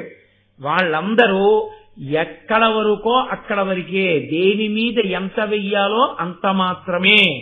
మందుల షాప్ నాకు ఉంది కదా అని రోజు టిఫిన్ మానేసి నా కనబడ్డ స్ట్రిప్పులన్నీ చింపుకుని నోట్లో పడుచుకుంటే టిఫిన్ కింద ఎన్నాళ్ళు అమ్ముతాడు? ఒక్కరోజు అమ్ముతాడేమో అంతే. ఆ తర్వాత ఆయన మందులు కొనుక్కుని వేసుకోవాల్సి ఉంటుంది. ఏది ఎంతవరకు అనుభవించాలో అంతవరకు అనుభవించాలి, ఏది ఎంతవరకు విడిచిపెట్టాలో అంతవరకు విడిచిపెట్టాలి. పట్టు విడుపు ఈ 2 రానివాడు వృద్ధిలోకి రాలేడు. నీకు పట్టుకోవలసింది ఎంత పట్టుకోవాలో తెలియదు, నీకు విడిచిపెట్టవలసింది ఎంత విడిచిపెట్టాలో తెలియదు. విడిచిపెట్టవలసిన దాన్ని జీవితాంతం పట్టుకుంటావు, జీవితాంతం పట్టుకోవలసిన దాన్ని మొదట విడిచిపెడతావు, ఇంకెక్కడ వృద్ధి? కాబట్టి ఇది నచ్చింది ద్రోణుడికి. ఇది నన్నయ్య గారు ఋషితుల్యుడు, ఆయన సందేశం. స్కూల్లో జాయిన్ అయిన వాళ్ళందరూ కలెక్టర్లు అయిపోరు, డాక్టర్లు అయిపోయిన వాళ్ళందరూ ప్రఖ్యాతి వహించినటువంటి డాక్టర్లు కారు. ఎవరు ప్రఖ్యాతి వహించిన డాక్టర్లు అవుతారంటే అంత క్రమశిక్షణ కలిగి, అంత ఓర్పుతో, అంత జాగ్రత్తగా అలా ఉండగలిగితేనే, ఆ సాధనాబలం ఉంటేనే. సెకండ్లతో నిమిషాలతో ఇక్కడికి 1.5 గంటన్నర వస్తారు అంతే, ఆ టైంకి కరెక్ట్ గా వస్తారు. 1.5 గంటన్నర 20 మందిని చూస్తారు అంతే, 20 మందిని. ఇవాళ 10 మందిని చూసి వెళ్ళిపోతానండి అంట ఉండదు. ఎన్నేళ్ల వయస్సు వచ్చినా అంతే ఆ క్రమశిక్షణ. ఉన్నారు మహాత్ములు. అలాంటి సాధనాబలం ఎక్కడుందో అక్కడే కీర్తి. ఆ సాధనాబలం లేని చోటికి కీర్తి రమ్మంటే ఎక్కడి నుంచి వస్తుందండి? గురువుగారు అనుగ్రహం రమ్మంటే ఎక్కడి నుంచి వస్తుంది? సాధన ఉంది, ధర్మం లేదు. అక్కడికి పట్టుకెళ్ళి ఇచ్చేస్తే బాగా సాధన చేస్తాడని పట్టుకెళ్ళి ఇచ్చేసారనుకోండి, ఉపద్రవం తీసుకొస్తాడు అన్ని పుచ్చుకుని. సాధన ఉండాలి, సాధనతో పాటు ధార్మికమైన దృష్టి ఉండాలి. అందుకే కేవలం సాధన చేసినా గురువుగారు హర్షించకూడదు. సాధనతో పాటు 10 మందికి పనికొచ్చేవాడైనా తనకట్టే పెట్టుకుని తన భోగం చూసుకుంటాడా, లోకము యొక్క సంక్షేమాన్ని కాంక్షిస్తాడా? సర్వే వేద విదా శూరాః సర్వే లోకహితే రతాః సర్వే జ్ఞానోపసంపన్నాః సర్వే సముదితా గుణైః. బాలకాండలో రామలక్ష్మణ భరత శత్రుఘ్నులకి విద్యాభ్యాసం విశ్వామిత్రుడు వశిష్ఠుడు ఎలా చేయించారో చెప్తారు వాల్మీకి మహర్షి. సర్వే వేద విదాః శూరాః సర్వే లోకహితే రతాః. ఆయన రామలక్ష్మణ భరత శత్రుఘ్నులు సర్వే వేద విదాః, అన్నీ తెలుసు, 4 వేదాలు చదువుకున్నారు. శూరాః, గొప్ప పండితులు, వాడి ధనుర్వేదం కూడా అలాగే చదువుకున్నారు. కానీ అపాత్రులను ఇవ్వలేదు. ఎందుకు ఇచ్చాడు? సర్వే లోకహితే రతాః, లోకము యొక్క హితమును ఆలోచించగలరు, అందుకిచ్చారు. లోకము యొక్క హితమును ఆలోచించకుండా ఉంది కదా అని బాణప్రయోగం చేసేసి, ఉంది కదా అని ప్రతి ప్రాణి మీద ఇష్టం వచ్చినట్టు బాణాలైతే వాడి చేతికి పట్టుకెళ్ళి అమోఘమైన ధనుర్వేదాన్నంతటినీ ఉంచేస్తే లోకం నాశనం అయిపోతుంది. అప్పుడు ద్రోణుడు దోషిగా నిలబడతాడు వెళ్ళి. కాబట్టి ఎందువల్ల అర్జునుడు అంత గొప్పవాడయ్యాడో, ఎందువల్ల ద్రోణుడు అంత గొప్పవాడయ్యాడో ఒక్క పద్యంలో చెప్తున్నారు నన్నయ్య గారు. ఇది నన్నయ్య గారి ప్రతిభ ఆంధ్రీకరించడంలో. ప్రాతస్మరణీయుడు, మహానుభావుడు, లోకానికి ఇంత వెలుగుల బంతిని అందించారు ఆయన. కాబట్టి ఆయన అంటున్నారు, భూపనందనుడు ఈ విధంబున భూరి శస్త్ర మహాస్త్ర విద్యోపదేశ పరిగ్రహ స్థితినున్న అందరయందు విద్యోపదేశము తుల్యమైనను. ద్రోణుడు విద్య చెప్పడం అన్నది అందరికీ ఒకలా చెప్పినా ఉత్తమోత్తముడయ్యే విద్యా పరిశ్రమ కౌశలంబున దండితారి నరుండిలన్. అర్జునుడంత గొప్పవాడు ఎందుకయ్యాడు? గురువు గారు చెప్పినటువంటి వాటిని అంత బాగా సాధన చేశాడు. పౌడర్ డబ్బా, ఓ కాకి డబ్బా, ఓ పిన్నీసు, ఓ తిలకం సీసా, ఓ డబ్బాలో వేసి మూత పెట్టి మూత తీసి చూశాడు. మూత పెట్టి రాయి ఎన్ని గుర్తున్నాయో. పిన్నీసు ఇంకేంటండి ఉన్నాయి, తేలుతున్నాయి, ఉన్నాయనుకో. చూడటం చూశాడు. కన్నుకి చూడటం ధర్మం చూసింది, మనసు పట్టుకోలేదు. మనసు పట్టుకోనిది విద్య కాదు. మనసు పట్టుకోవడం దేనివల్ల తెలుసా అండి? గురువుగారు చెప్పినప్పుడు చెవులు దొప్పలు చేసుకుని వినగలగాలి. పాలు తీసేవాడు ఎలా తీస్తాడో గురువుగారి దగ్గర విద్య వినేవాడు అలా వినాలన్నది శాస్త్రం. పాలు తీసేవాడు కబుర్లు ఇలా పక్కవాడితో మాట్లాడుతున్నట్టు ఉంటాడు. కానీ 2 మోకాళ్ల మధ్యలో గిన్నె పెట్టుకుని పితుకుల కిందకి వంగి ఆ పితుకులు ఇలా అంటున్నప్పుడు పితుకులలోంచి పాలు సన్నటి ధార మొట్టమొదట ఖాళీ గిన్నెకి తగిలినప్పుడు టింగ్ టింగ్ అని గిన్నెకి తగిలినప్పుడు వస్తుంది. కొద్ది పాలున్నప్పుడు పితుకుతుంటే సన్నటి ధార వెళ్ళి తిన్నగా తగిలి కొంచెం నీటి కిందకి తగిలినటువంటి చప్పుడు వస్తుంది. కుండ నిండుతుండగా ఆ పితుకులలోంచి వచ్చినటువంటి ధార తగులుతుంటే కొంచెం నురగ మీద తగులుతున్న చప్పుడు వస్తుంది తప్ప ఎక్కువ చప్పుడు వినపడదు. అప్పుడే కుండ నిండుతోందని జాగ్రత్తగా ఉండాలి. పరాకుగా ఉన్నాడు అనుకోండి, ఇలా అనడం, ఆ పితుకులు పట్టుకుని అనేస్తున్నాడు. కుండే సరిగ్గా పెట్టుకోలేదు, పాలన్నీ నేల మీద పడిపోతాయి. ఒకసారి అయిపోయింది అనుకోండి ఆవు దగ్గర పాలు, మళ్ళీ రేపటి వరకు ఇవ్వాలి. పాలు పితికేవాడు ఎంత జాగ్రత్తగా పితుకుతాడో గురువు గారి మాటలు వినే శిష్యుడు అంత జాగ్రత్తగా వినాలి. విని మనసుకున్న లక్షణం ఏమిటో తెలుసా అండి? మనసులోంచే టేప్ రికార్డర్ క్యాసెట్ వచ్చింది.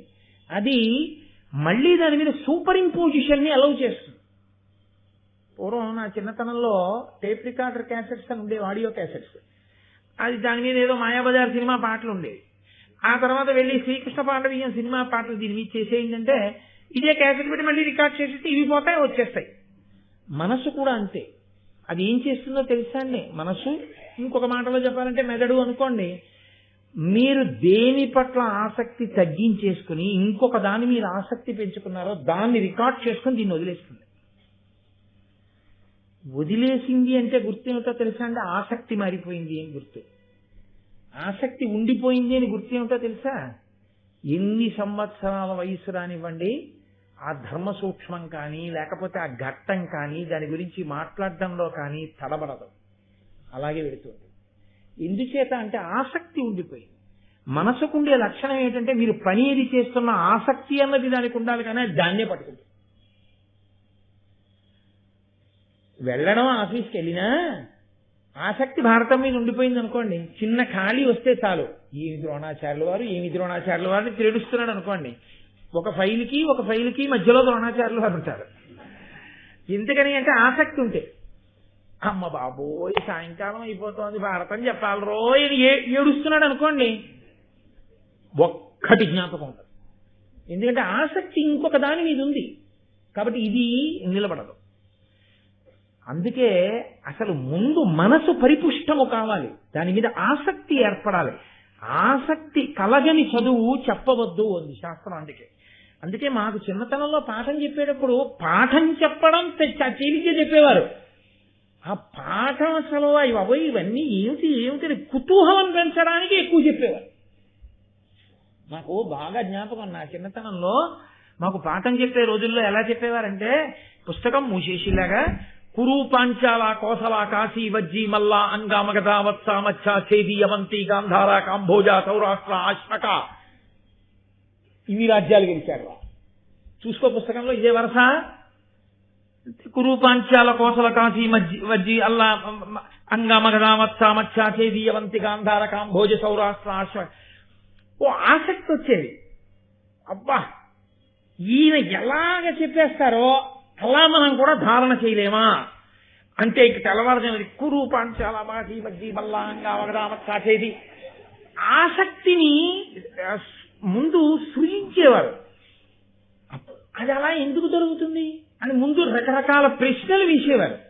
అవును ఇది ఇలా ఎందుకు జరుగుతుంది అన్న తర్వాత ఎవడైనా చెప్పగలిగిన పరిణితి పొందుతున్నాడేమో చూసి చెప్పమనేవారు. తప్పు చెప్పినా నిరుత్సాహపరిచేవారు కాదు, అప్పుడు చెప్పేవారు. అప్పుడు ఎలా ఉండేదో తెలుసా అండి, అదే ఉందిరా అలా పాతుకుపోయేదంటే ఇంక మెదడు మీద. అది విద్యాబోధన యందు వారు అటువంటి ఆసక్తిని పురికొల్పేవారు మహానుభావులు. అది గ్రహించగలిగినటువంటి నైపుణ్యం గురుస్థానంలో ఉండేవాడికి ఉండాలి, శిష్యుడు అటువంటి సాధనాబలంతో ఉండాలి. ఈ రెండు ఉంటే వాడు అగ్రస్థానాన్ని పొందడంలో ఆశ్చర్యమే ఉంది. ఆయన అర్జునుడికి ఏం చాటికి తీసుకెళ్లి ఏమైనా అయిపోయిన తర్వాత మా ఇంటికి రాత్రి 8 నీకు మళ్ళీ వేరే చెప్తాడే పాఠం, నేను చెప్పలేదు ఎప్పుడు ద్రోణాచార్యులు వారు. ఎప్పుడు చెప్పినా అక్కడే చెప్పాడంతే ఆయన పాఠం. ఆయన మళ్ళీ వేరుగా తీసుకెళ్లి ఇంటి దగ్గర చెప్పినవి ట్యూషన్స్ అని నేను అనడం బాగుండదేమో, అలా ఆయన ఎప్పుడూ ఏమీ చెప్పలేదు. ఆయన చెప్పింది ఏమైనా అంటూ ఉంటే అందరికీ కలిపే. కాబట్టి నేను అందుకే నా అర్థం మీరు సహృదయంతో అర్థం చేసుకోండి. మహాభారతం అప్పుడు కాదు ఇప్పుడు కాదు ఎప్పటికీ ఆదర్శమే. ఎవరికి? అందరికీ ఆదర్శమే. నేనంటాను బిఈడిలో నన్నయ్య గారి పద్యాలు కొన్ని వేయవలసి ఉంటుంది. టీచర్ ఏమి నేర్చుకుని పాఠం చెప్పాలన్నదానికి నన్నయ్య గారి దగ్గర నుంచి తెలుసుకోవాలి.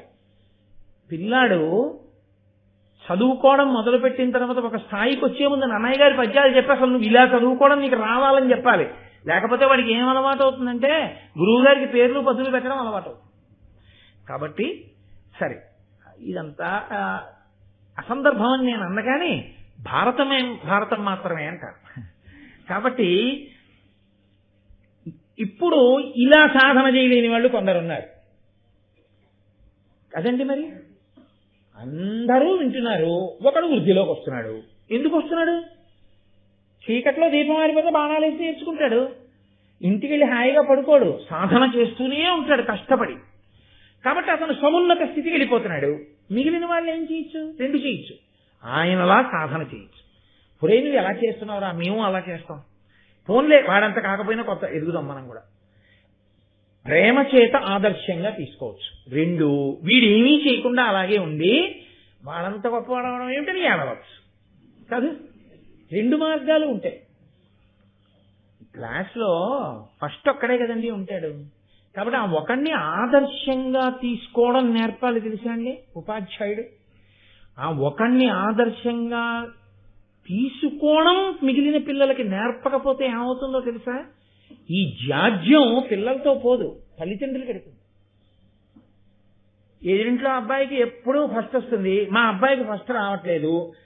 ఎందుకు రావట్లేదు అంటారు, కానీ వాళ్ళ అబ్బాయి ఏం చేస్తున్నాడో మీ అబ్బాయి చేస్తున్నాడా ఆలోచించరు. కాబట్టి ప్రేమతో ఆదర్శంగా తీసుకోవడం రాకపోతే శీలం పాడైపోతుంది. దుర్యోధనాదులు అదే చేశారు. కౌరవులు వాళ్ళు ఏం చేశారంటే, అనిలాత్ముజు బలమును అర్జును కార్ముక కౌశలంబు శూరగుణంబుల్ మనమున సహింప నోపక వనరుచు ధృతరాష్ట్ర సుతులు వందిరి తమలో. పూర్వం దేని గురించి ఏడిచారు? భీముడి బలం గురించి ఏడిచారు. ఇప్పుడు దేని గురించి ఏడుస్తున్నారు? అర్జునుడి విలువిద్యా కౌశలం గురించి కూడా ఏడుస్తున్నారు. ఇంకో దాన్ని దేనికి ఏడుస్తున్నారు? ధర్మరాజు గారి యొక్క ధార్మిక గుణాలకు ఏడుస్తున్నారు. ఇంకా దేనికి ఏడుస్తున్నారు? ఇంత తేజోవంతులైనటువంటి పినతల్లి బిడ్డలు నకుల సహదేవులు వీళ్ళతో కలిసి ఇలా ఎందుకుంటున్నారని ఏడుస్తున్నారు. వీళ్ళు ఏడవడానికి వాళ్ళ గుణాలు పనికొచ్చాయి, వాళ్ళు వృద్ధిలోకి రావడానికి వాళ్ళ సాధనలు పనికొచ్చాయి. నువ్వు ఎందుకు పాడైపోతున్నావో నువ్వే తెలుసుకోవాలి. ఆయన ఎందుకు గొప్పవాడవుతున్నాడో నువ్వే తెలుసుకోవాలి. రెండు నువ్వే తెలుసుకోవాలి. ఆయనంత గొప్పవాడు ఎందుకు కాగలుగుతున్నాడు, దినదిన ప్రవర్ధమానం ఎందుకు అవుతున్నాడు, ఆయన ప్రవర్తన ఏమి, నేను అలా నేర్చుకుందాం. ఉదార హృదయుడవై ఉండాలి. రెండు, నేనేం చేయలేకపోతున్నాను నేనే తెలుసుకోవాలి. అంతేగాని చదువు అంటే చదువు అని చదువు ఒకటి ఉంటుంది. నేను ఒకళ్ళని చూస్తుండేవాడిని, ఎందుకులేండి పేర్లు అవి బాగుండవు. శీతాకాలంలో లేచి తెల్లవారుజామున 4ంటికి, రాత్రి చదివేస్తాను 11 వరకు అని క్షణికాకర్షణ అలా చూస్తూ ఉండిపోవడం. దేన్నో మీకు తెలుసు, నేను అనక్కర్లేదు. తెల్లవారుజామున లేస్తానని అదేం చేస్తుంది? దానికి ఉన్న క్రమశిక్షణ నాకు లేదు. 4ంటికి నేను లేవాలి, నువ్వు మోగు అంటే ఇంటికి ఒక్కరిచినట్టు 4 అయ్యేటప్పటికి సెకండ్లతో కొట్టే. అంతకన్నా ఏమైనా చేస్తుందంటే ఈడికి లెంపకాయ కొట్టి లేపుతుందా? ఒక యంత్రం అది 4ంటికి నన్ను లేపంటే గంట కొట్టి శుభప్రదంగా మంగళప్రదంగా గంట మోగుతూ లే అని లేపు. నువ్వు దాని నోరు ఇలా పట్టుకుని నోరు మోయి, నువ్వే కదా లేకపోన్నావు, నువ్వు నిద్రపోయావు. ఎన్ని మాటలు దాని కంఠం నొక్కావో అన్ని మాటలు నువ్వు మెట్లు దిగావు. ఎన్ని మాటలు నువ్వు లేచి దాన్ని పవిత్రంగా చేతితో స్పృశించి భగవన్నామని చెప్పి నమస్కరించి లేచి నీ పనిలోకి నువ్వు వెళ్ళావో అన్ని మాటలు మెట్లు ఎక్కుతున్నావు. లేవలేని వాడి అలారం ఎందుకు? అలారం పెట్టుకున్న వాడికి నిద్రపోవడం ఎందుకు? రెండూ తప్పులే. ఇది సాధన లేకపోవడం, పైగా పక్కవారి మీద ఏడుపెందుకు? ఈ అసూయ అన్నది ఒకటి వస్తే వచ్చేవి జారుడు మెట్లే. నన్నయ్య గారు ఏదో సరదాకి రాసిన పద్యాలని మీరు అనుకోకండి.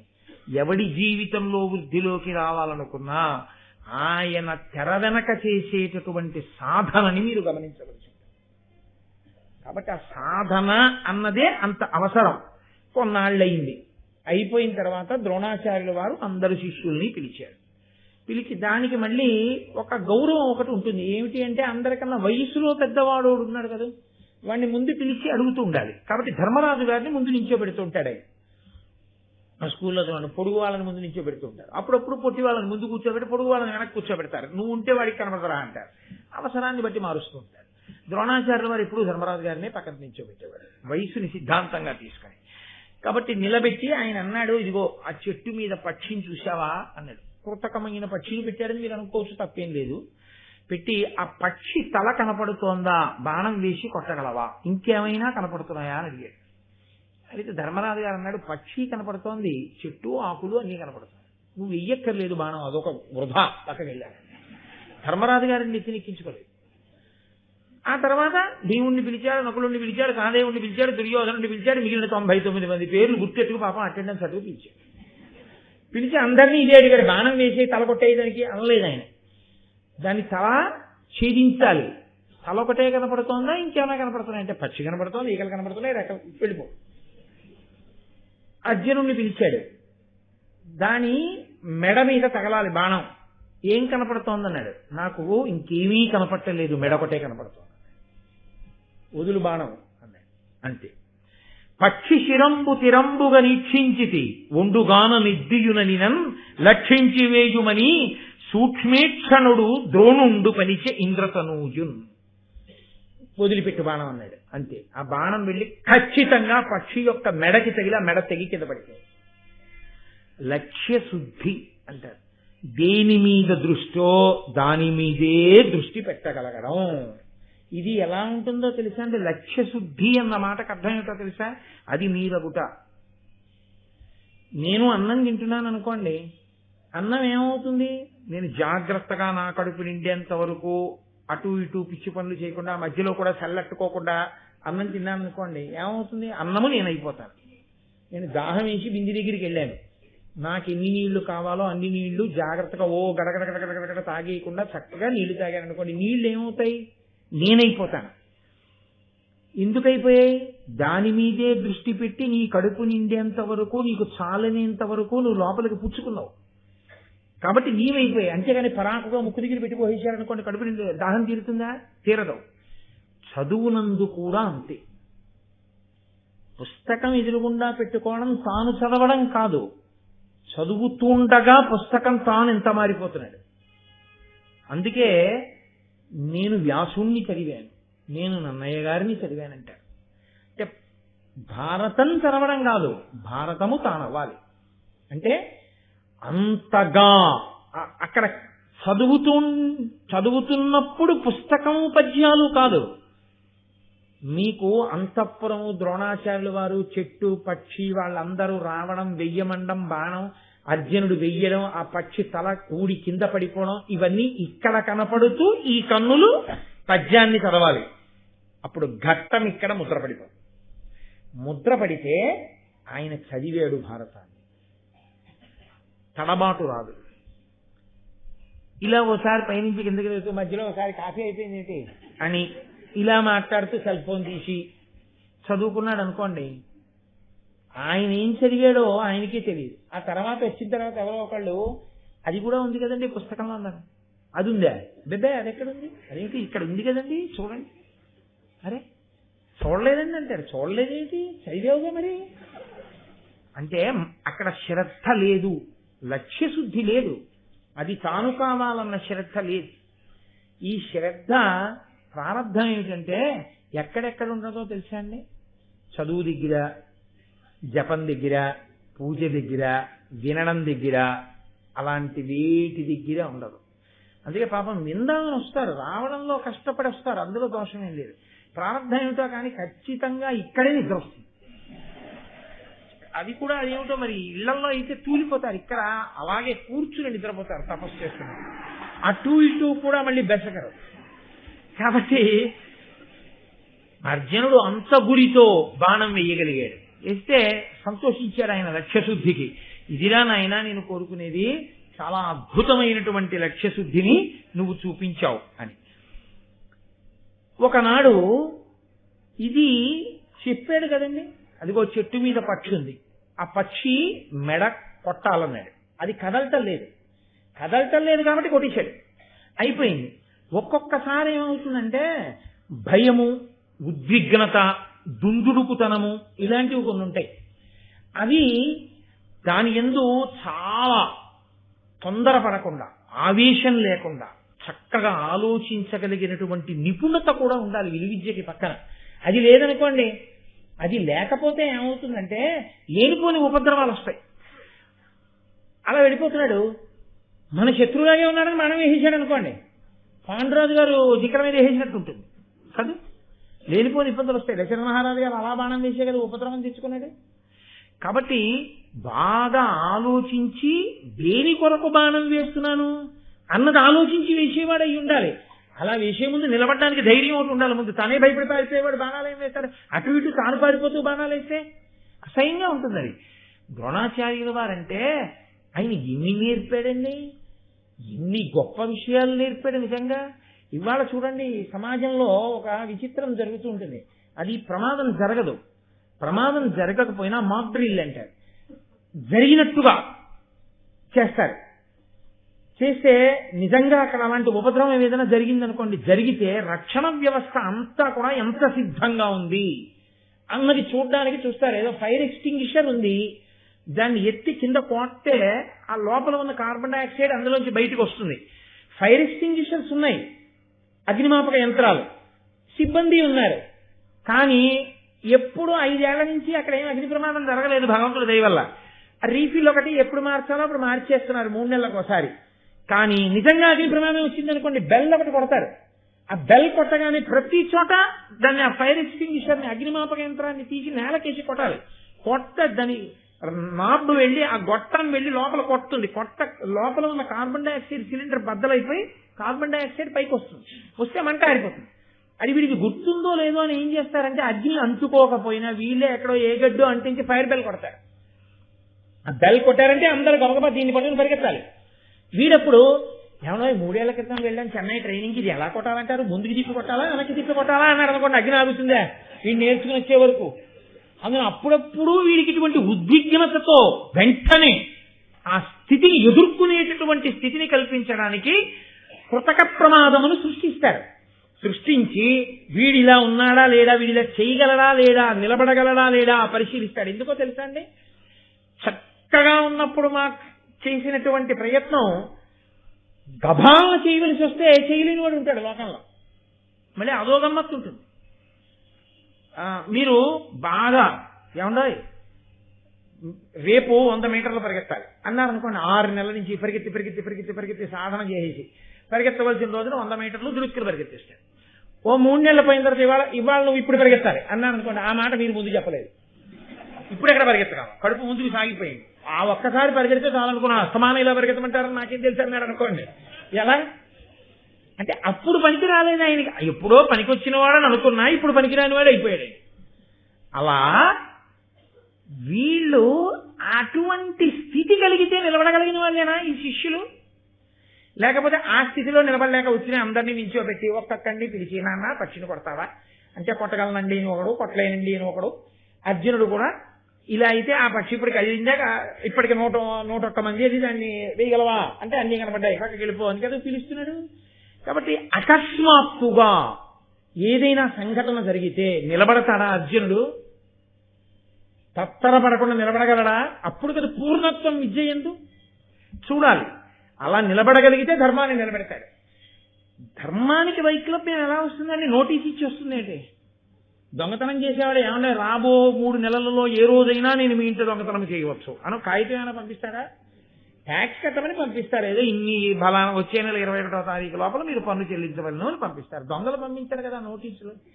కానీ పరాకుగా ఉండేవాడు ఎలా ఉండాలంటే దొంగతనం ఎప్పుడైనా జరగచ్చు అని, దొంగ ఎప్పుడైనా రావచ్చని రక్షకభటుడు ఉండాలి. అని మనలాగే రక్షకభటుడు నుంచి ఉంటే ఎలా కుదురుతుంది? కుదరదు కదా. పరాకుగా ఉండాలి. ధర్మమునకు హాని చెప్పి రాదు. ఎవడో ఉంటాడు ఉద్ధతితో ఉన్నవాడు, వాడు ధర్మానికి హాని చేస్తాడు. అప్పుడు నువ్వు వెంటనే నిలబడి అలా బాణం వేయగలవా? ధర్మాత్ముడు అధర్మము 2 ఉన్నాయి. ఒక ధర్మాత్ముడిని అడ్డు పెట్టుకుని ఒక అధర్మాత్ముడు అధర్మం చేస్తున్నాడు. ఏమైనా చేశారో ఈయన అడ్డు పెడతాడు. ఇప్పుడు ధర్మాత్ముడికి తగలకుండా అధర్మాత్ముడిని పడగొట్టాలి. పడగొట్టగలరా? అప్పటి నైపుణ్యానికి ఇది చెట్టు మీద పెట్టని చూపించి నువ్వు మెడకొయ్యి అన్నదానికి తేడా ఉందా లేదా?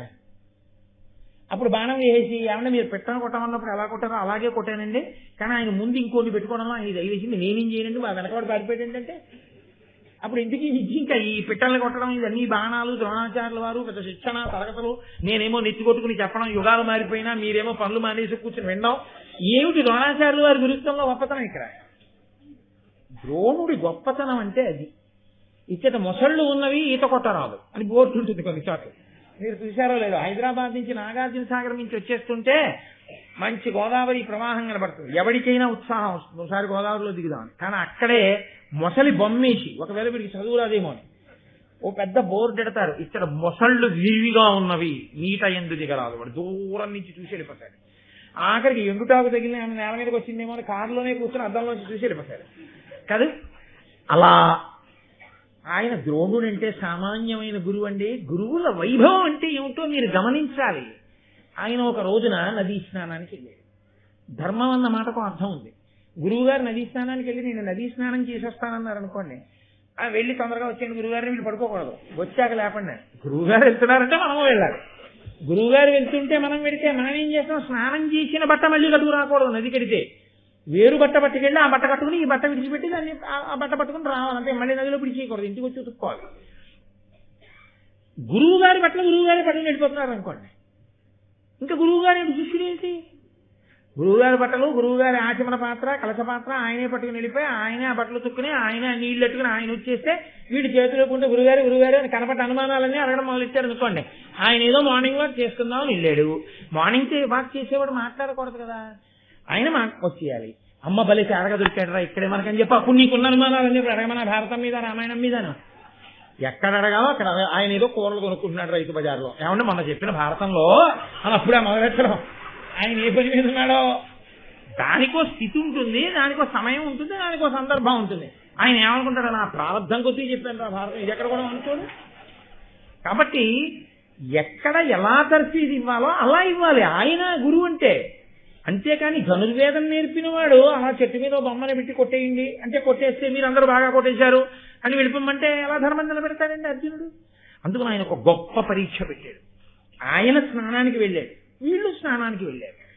ఆయన అన్నాడు నేను ముందు స్నానం చేసేస్తాను అని. ఆయన అనక్కర్లేదు, వాళ్లే అనాలి. ఎందుకంటే గురువు గారు స్నానం చేసిన తర్వాత పవిత్రమైన నీళ్లలో శిష్యులు చేయాలి కదా. గురువు గారు అంటేనే పవిత్రమని గుర్తు. కాబట్టి గురువు గారు ముందు స్నానం చేయాలి. కాబట్టి గురువు గారు స్నానానికి దిగి ఆయన స్నానం చేస్తున్నాడు. ఉరే నా కాలు మొసలు పట్టేసిందిరా అని పెద్ద కేకేశాడు. అని ఉరే రక్షించండిరా అన్నాడు. మొసలు పడితే నీళ్లలోకి లాగేదండి. మొసలి పట్టుకుంటే చెట్టు మీద పిట్ట కూర్చున్నట్టు కనపడుతూ కాలుని అందరికీ కనపడేటట్టుగా గురువుగారి కాలు పట్టుకుని కరకరాల వదులుతూ తింటున్నేటి. గురువుగారి కాలు నీళ్లలో ఉంది, మొసలి నీళ్లలో ఉంటుంది. నీళ్లలో ఉన్న మొసలి గురువుగారి కాలు కొరుకుతోంది. గురువుగారు మొసలి ఎక్కడుంది కరెక్ట్ గా వేలెత్తి చూపించండి వేస్తాను మానం అంటే చెయ్యి పట్టుకుంటుంది.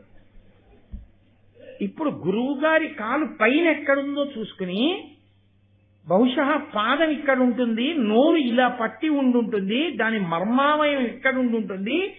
ఒక్క బాణం కంఠం మీద తగలగానే గురువుగారి కాలు వదిలేయాలి. అంతేగాని ఎక్కడుందని అలా నీళ్లలోకి ఉండండి బాగా దొరకనివ్వండి చూస్తూ కూర్చుంటే ఈలోగా కాలు ఆయన కూడా విడిపోతాడు. కానీ అందులో పట్టుకున్నది కాలు ఈడి చేయదు. సూక్ష్మ బుద్ధితో గ్రహించి బాణం వేయాలి. అంతేకాని అది గురి చూడడంలో గురువుగారి కాలొక్కటో చూసి తొందరపడి వేయించాడు అనుకోండి, ఉన్న దీనికి తోడు ఈ బాణం ఒట్టెళ్ళు గుచ్చుకుంటుంది ఆయన కాలుకి. నిజంగా ద్రోణుడికి చాలా కష్టమైనటువంటి వ్యవహారమే. ఎందుకంటే ఎవడో దుందుడుకుగా శిష్యుడు బాణం వేశాడు అనుకోండి ఆ కాలు పోతుంది. అయినా పణం పెట్టాడు ఆయన. ఎందుకు నమ్మకం? వెయ్యగలడు నా శిష్యుడు అర్జునుడు. ఎంత కాపాడగలడో, ఆర్తితో ఉన్న వాళ్ళని రక్షించగలడు, ఆ నిపుణత ఉన్నది, అలా వెయ్యగలడు బాణం చూస్తున్నాడు. కాబట్టి దానిన్నేరక అందరున్ వివశలైతారున్న అన్నిరిలో కానంగాని శరీరముంగల మహోగ్రగ్రాహమున్ గోత్రభిత్సూనుండేను శరీరం శరంబులన్ విపుల తేజుండేసి శక్తిన్ మహాసేన ప్రఖ్యుడు ద్రోణు జంగ విడిపించన్ విక్రమం ఒప్పగన్. మిగిలిన వాళ్ళందరూ రక్షించండి అంటే గబగబా వెళ్ళిలా చూసి పట్టుకున్న మొసలు కనపట్టలేదు, వేసేద్దాం కానీ బాణం. నీళ్లలో ఉంది మొసలి. ఎక్కడుంది మొసలి కనపడితే కదా మనం బాణం వేయడానికి. చెట్టు మీద పెట్ట నేర్పారు గురువు గారు. పట్టుకున్నది అలా పెట్టేదైనా పట్టుకుంటే పడతాం, మొసలి పట్టుకుంటే ఏం పడతాం. పోనీ మనము దిగుదామంటే మన పట్టుకుంటే ఎవడో దిగడవు. మాకు మొసలి కనపట్టలేదు, బాణం వేయడు. అందరూ పైగా గురువు గారిని మొసలెట్టేస్తుందని భయపెడితే అందరూ పక్క అటు వచ్చిపోయారు. అర్జునుడు మాత్రం వెంటనే వచ్చి గురువు గారి కాలు పట్టుకున్నప్పుడు పైకి ఉంటుంది కదండి తొడా మోకాలును, అవి ఎక్కడున్నాయి, నిలబడిన తీరు పట్టి గురువుగారి యొక్క పాదం ఎక్కడుంది, మొసలి నీటిలోంచి వచ్చి పట్టుకున్నప్పుడు గురువుగారి పాదం దగ్గర పిక్కని ఎక్కడ పట్టుకుని ఉంటుంది, పిక్కని పట్టి ఉంది కాబట్టి పాదానికి ఇంత దూరంలో మొసలి నోరు ఉంటుంది, పట్టుకుని ఉంది కాబట్టి కదలకుండా ఉంది. ఒక్క బాణం వేసి కొడితే అది వెంటనే బాధకి ఇంకొంచెం గట్టిగా పాదం పట్టుకుంటే గురువు గారికి ఆపద వస్తుంది. బాణం మీద బాణం, బాణం మీద బాణం, కన్ను తీసి కన్ను మూసే లోపల 5 బాణములను మర్మస్థానముల మీద కొట్టి నోరు తెరిచి అలా చచ్చిపోయి తేలిపోయి కొట్టేశాడు. అంతే. మొసలి ప్రాణం విడిచిపెట్టడం, నోరు తెరుచుకు చచ్చిపోవడం, నీటి మీద తేలిపోవడం అయిపోయాయి. తనని రక్షించుకోలేని వాడా ద్రోణుడు. ఆయన వెంటనే కాలు తీసుకుని పైకెక్కి షహఫాష్, ఇది నా నమ్మకం అందుకు నేర్పాను నీకన్నది. కాబట్టి మహానుభావుడైనటువంటి ద్రోణుడు అర్జునుడు ఎంతవరకు విలువిద్యకి నిలబడగలడు ఇంత పరీక్ష చేశాడు. ఇప్పుడు విలువిద్యకి నిలబడగలడు, ఆర్తితో ఉన్న వాళ్ళని కాపాడగలడు ధర్మము తెలిసున్నవాడు. చాలా తృప్తి పొందాడు. నేను అపాత్రుడికి ఇవ్వలేదు విద్య, నేను పాత్రునకే ఇచ్చాను. పరమ సంతోషంగా ఉన్నాడు. ఒక రోజున ధృతరాష్ట్ర మహారాజు గారి దగ్గరికి వెళ్ళాడు. నీ పిల్లలందరికీ విద్యాభ్యాసం అయిపోయింది, నేను చెప్పాను, నూరి పొయ్యగలిగినంత నూరిపోశాను. భీముడు గదాయుద్ధం నేర్చుకుంటానన్నాడు, నేర్పాను. దుర్యోధనుడు గదాయుద్ధం నేర్చుకుంటానన్నాడు, నేర్పాను. అర్జునుడు విలువిద్య నేర్చుకుంటానన్నాడు, నేర్పాను. కర్ణుడు విలువిద్య అడిగాడు, నేర్పాను. ధర్మరాజు గారు ఈట విసరడంలో ఎక్కువ ప్రావీణ్యం కావాలన్నాడు, నేర్పాను. ఎవరికి ఏది అన్నారో అది నేర్పాను. ఇప్పుడు ఈ పిల్లలందరి యొక్క కౌరవ పాండవుల యొక్క విలువిద్యా ప్రదర్శనం, వాళ్ళు నేర్చుకున్నటువంటి విద్యలు ఎంతంత స్థాయిని పొందారో నువ్వు చూద్దుగాని. చూడ్డానికి కళ్ళేవి అక్కర్లేదు. ఈశ్వరుడు ఇచ్చిన అనుగ్రహం ఏమిటో తెలుసా అండి? చెవులతో తెలుసుకుంటాడు. ఎందుకో తెలుసా?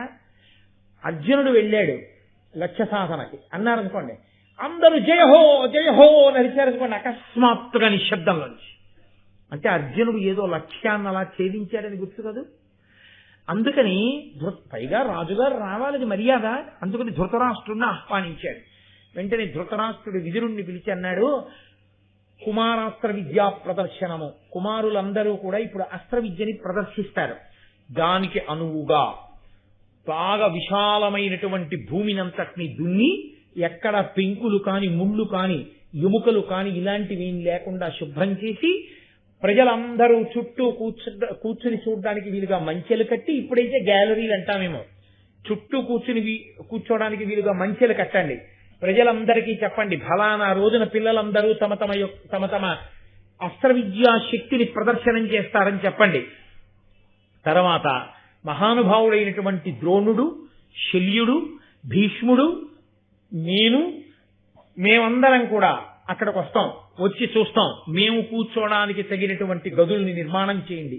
అంతఃప్రకాంతలైనటువంటి గాంధారి, ఆ తర్వాత కుంతీదేవి, ఇతర భార్యలు 10 మంది, వీళ్ళందరూ కూడా వస్తారు. వీళ్ళందరూ కూడా ప్రజలకి కనపడేలా కూర్చోరు కదా, అందుకని వాళ్ళు కూర్చోడానికి వీలుగా అందమైనటువంటి గదులు సిద్ధం చెయ్యండి. ఇవన్నీ సిద్ధం చేసిన తర్వాత సుముహూర్తంలో బ్రాహ్మణుల్ని తీసుకెళ్లి పుణ్యాహవాచనం చేయించండి. ఎందుకంటే అది శారదా కటాక్షం, ధనుర్వేదం. అటువంటి ధనుర్వేదంలో మొట్టమొదట అక్కడ నిలబడి విలువిద్యా ప్రదర్శనం చేస్తున్నారు కాబట్టి దాన్ని పుణ్యాహవాచనం చేయించండి.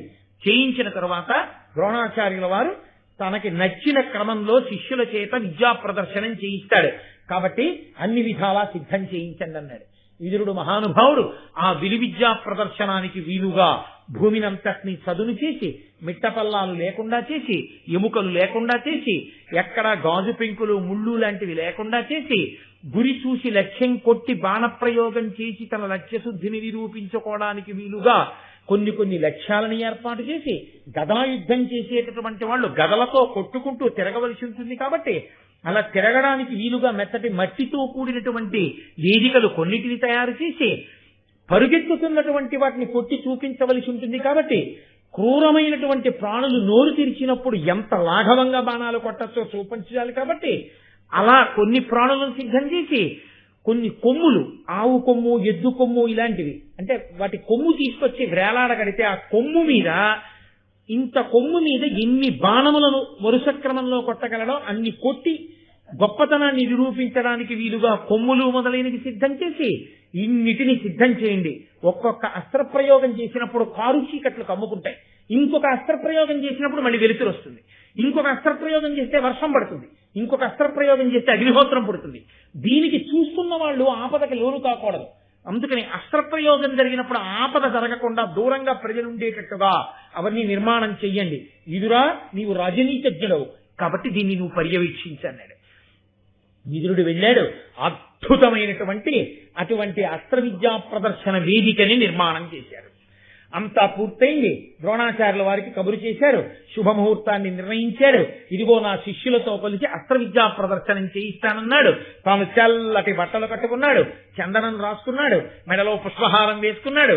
పిల్లలందరికీ ఎర్రని పుష్పమాలలు వేయించాడు. వాళ్ళందరూ కూడా వాళ్ళ ఆయుధాలు పట్టుకున్నాడు. వాళ్ళందరినీ కూడా ముందు ధర్మరాజును నించోబెట్టాడు. యవరాజ్య పట్టాభిషేకం కావలసిన వాడు పెద్దవాడు. ఆ తర్వాత దుర్యోధనుణ్ణి, భీముణ్ణి, ఇద్దరు సమవయస్సులు కనుక వాళ్ళని నించోబెట్టాడు. ఆ పక్కన అర్జునుణ్ణి నించోబెట్టాడు. మిగిలిన శిష్యులందరినీ వరుస క్రమంలో నించోబెట్టాడు. ఇప్పుడు వెళ్ళి తాను మొట్టమొదట మహారాజా అనుమతిని కృప చెయ్యండి, ప్రారంభం చేస్తున్నాం అస్త్ర విద్యా ప్రదర్శనం అన్నాడు. భేరీలు మోగే ప్రారంభం. ఎవరు మొట్టమొదట ద్రోణాచార్య ఎవరు మొదలు పెడతారు? ద్రోణుడు ఆ పేరు పలుకుతాడు. అస్త్ర విద్యా ప్రదర్శనం ప్రారంభం కావాలి. అది మహాభారతంలో మహోజ్వలమైనటువంటి ఘట్టం. అక్కడ ఎన్ని మలుపులు తిరిగిందో భారతం.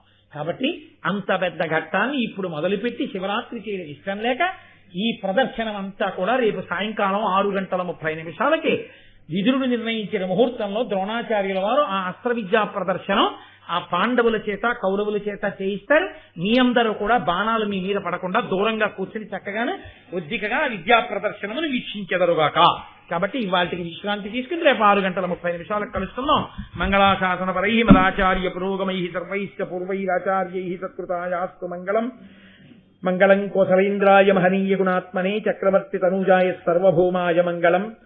ఉమాకాంతాయ కాంతాయ కామితార్థప్రదాయినే శ్రీగిరీశాయ దేవాయ మలినాథాయ మంగళం. కరచరణ కృతం వా కర్మవాక్కాయజం వా శ్రవణనైనజం వా మనసం వా పరాధం విహితం వా సర్వమేత్తక్షమస్వా శివ శివ కరుణాబ్ధే శ్రీ మహాదేవ శంభో. సర్వం శ్రీ ఉమామహేశ్వర పరబ్రహ్మార్పణమస్తు. స్వస్తి.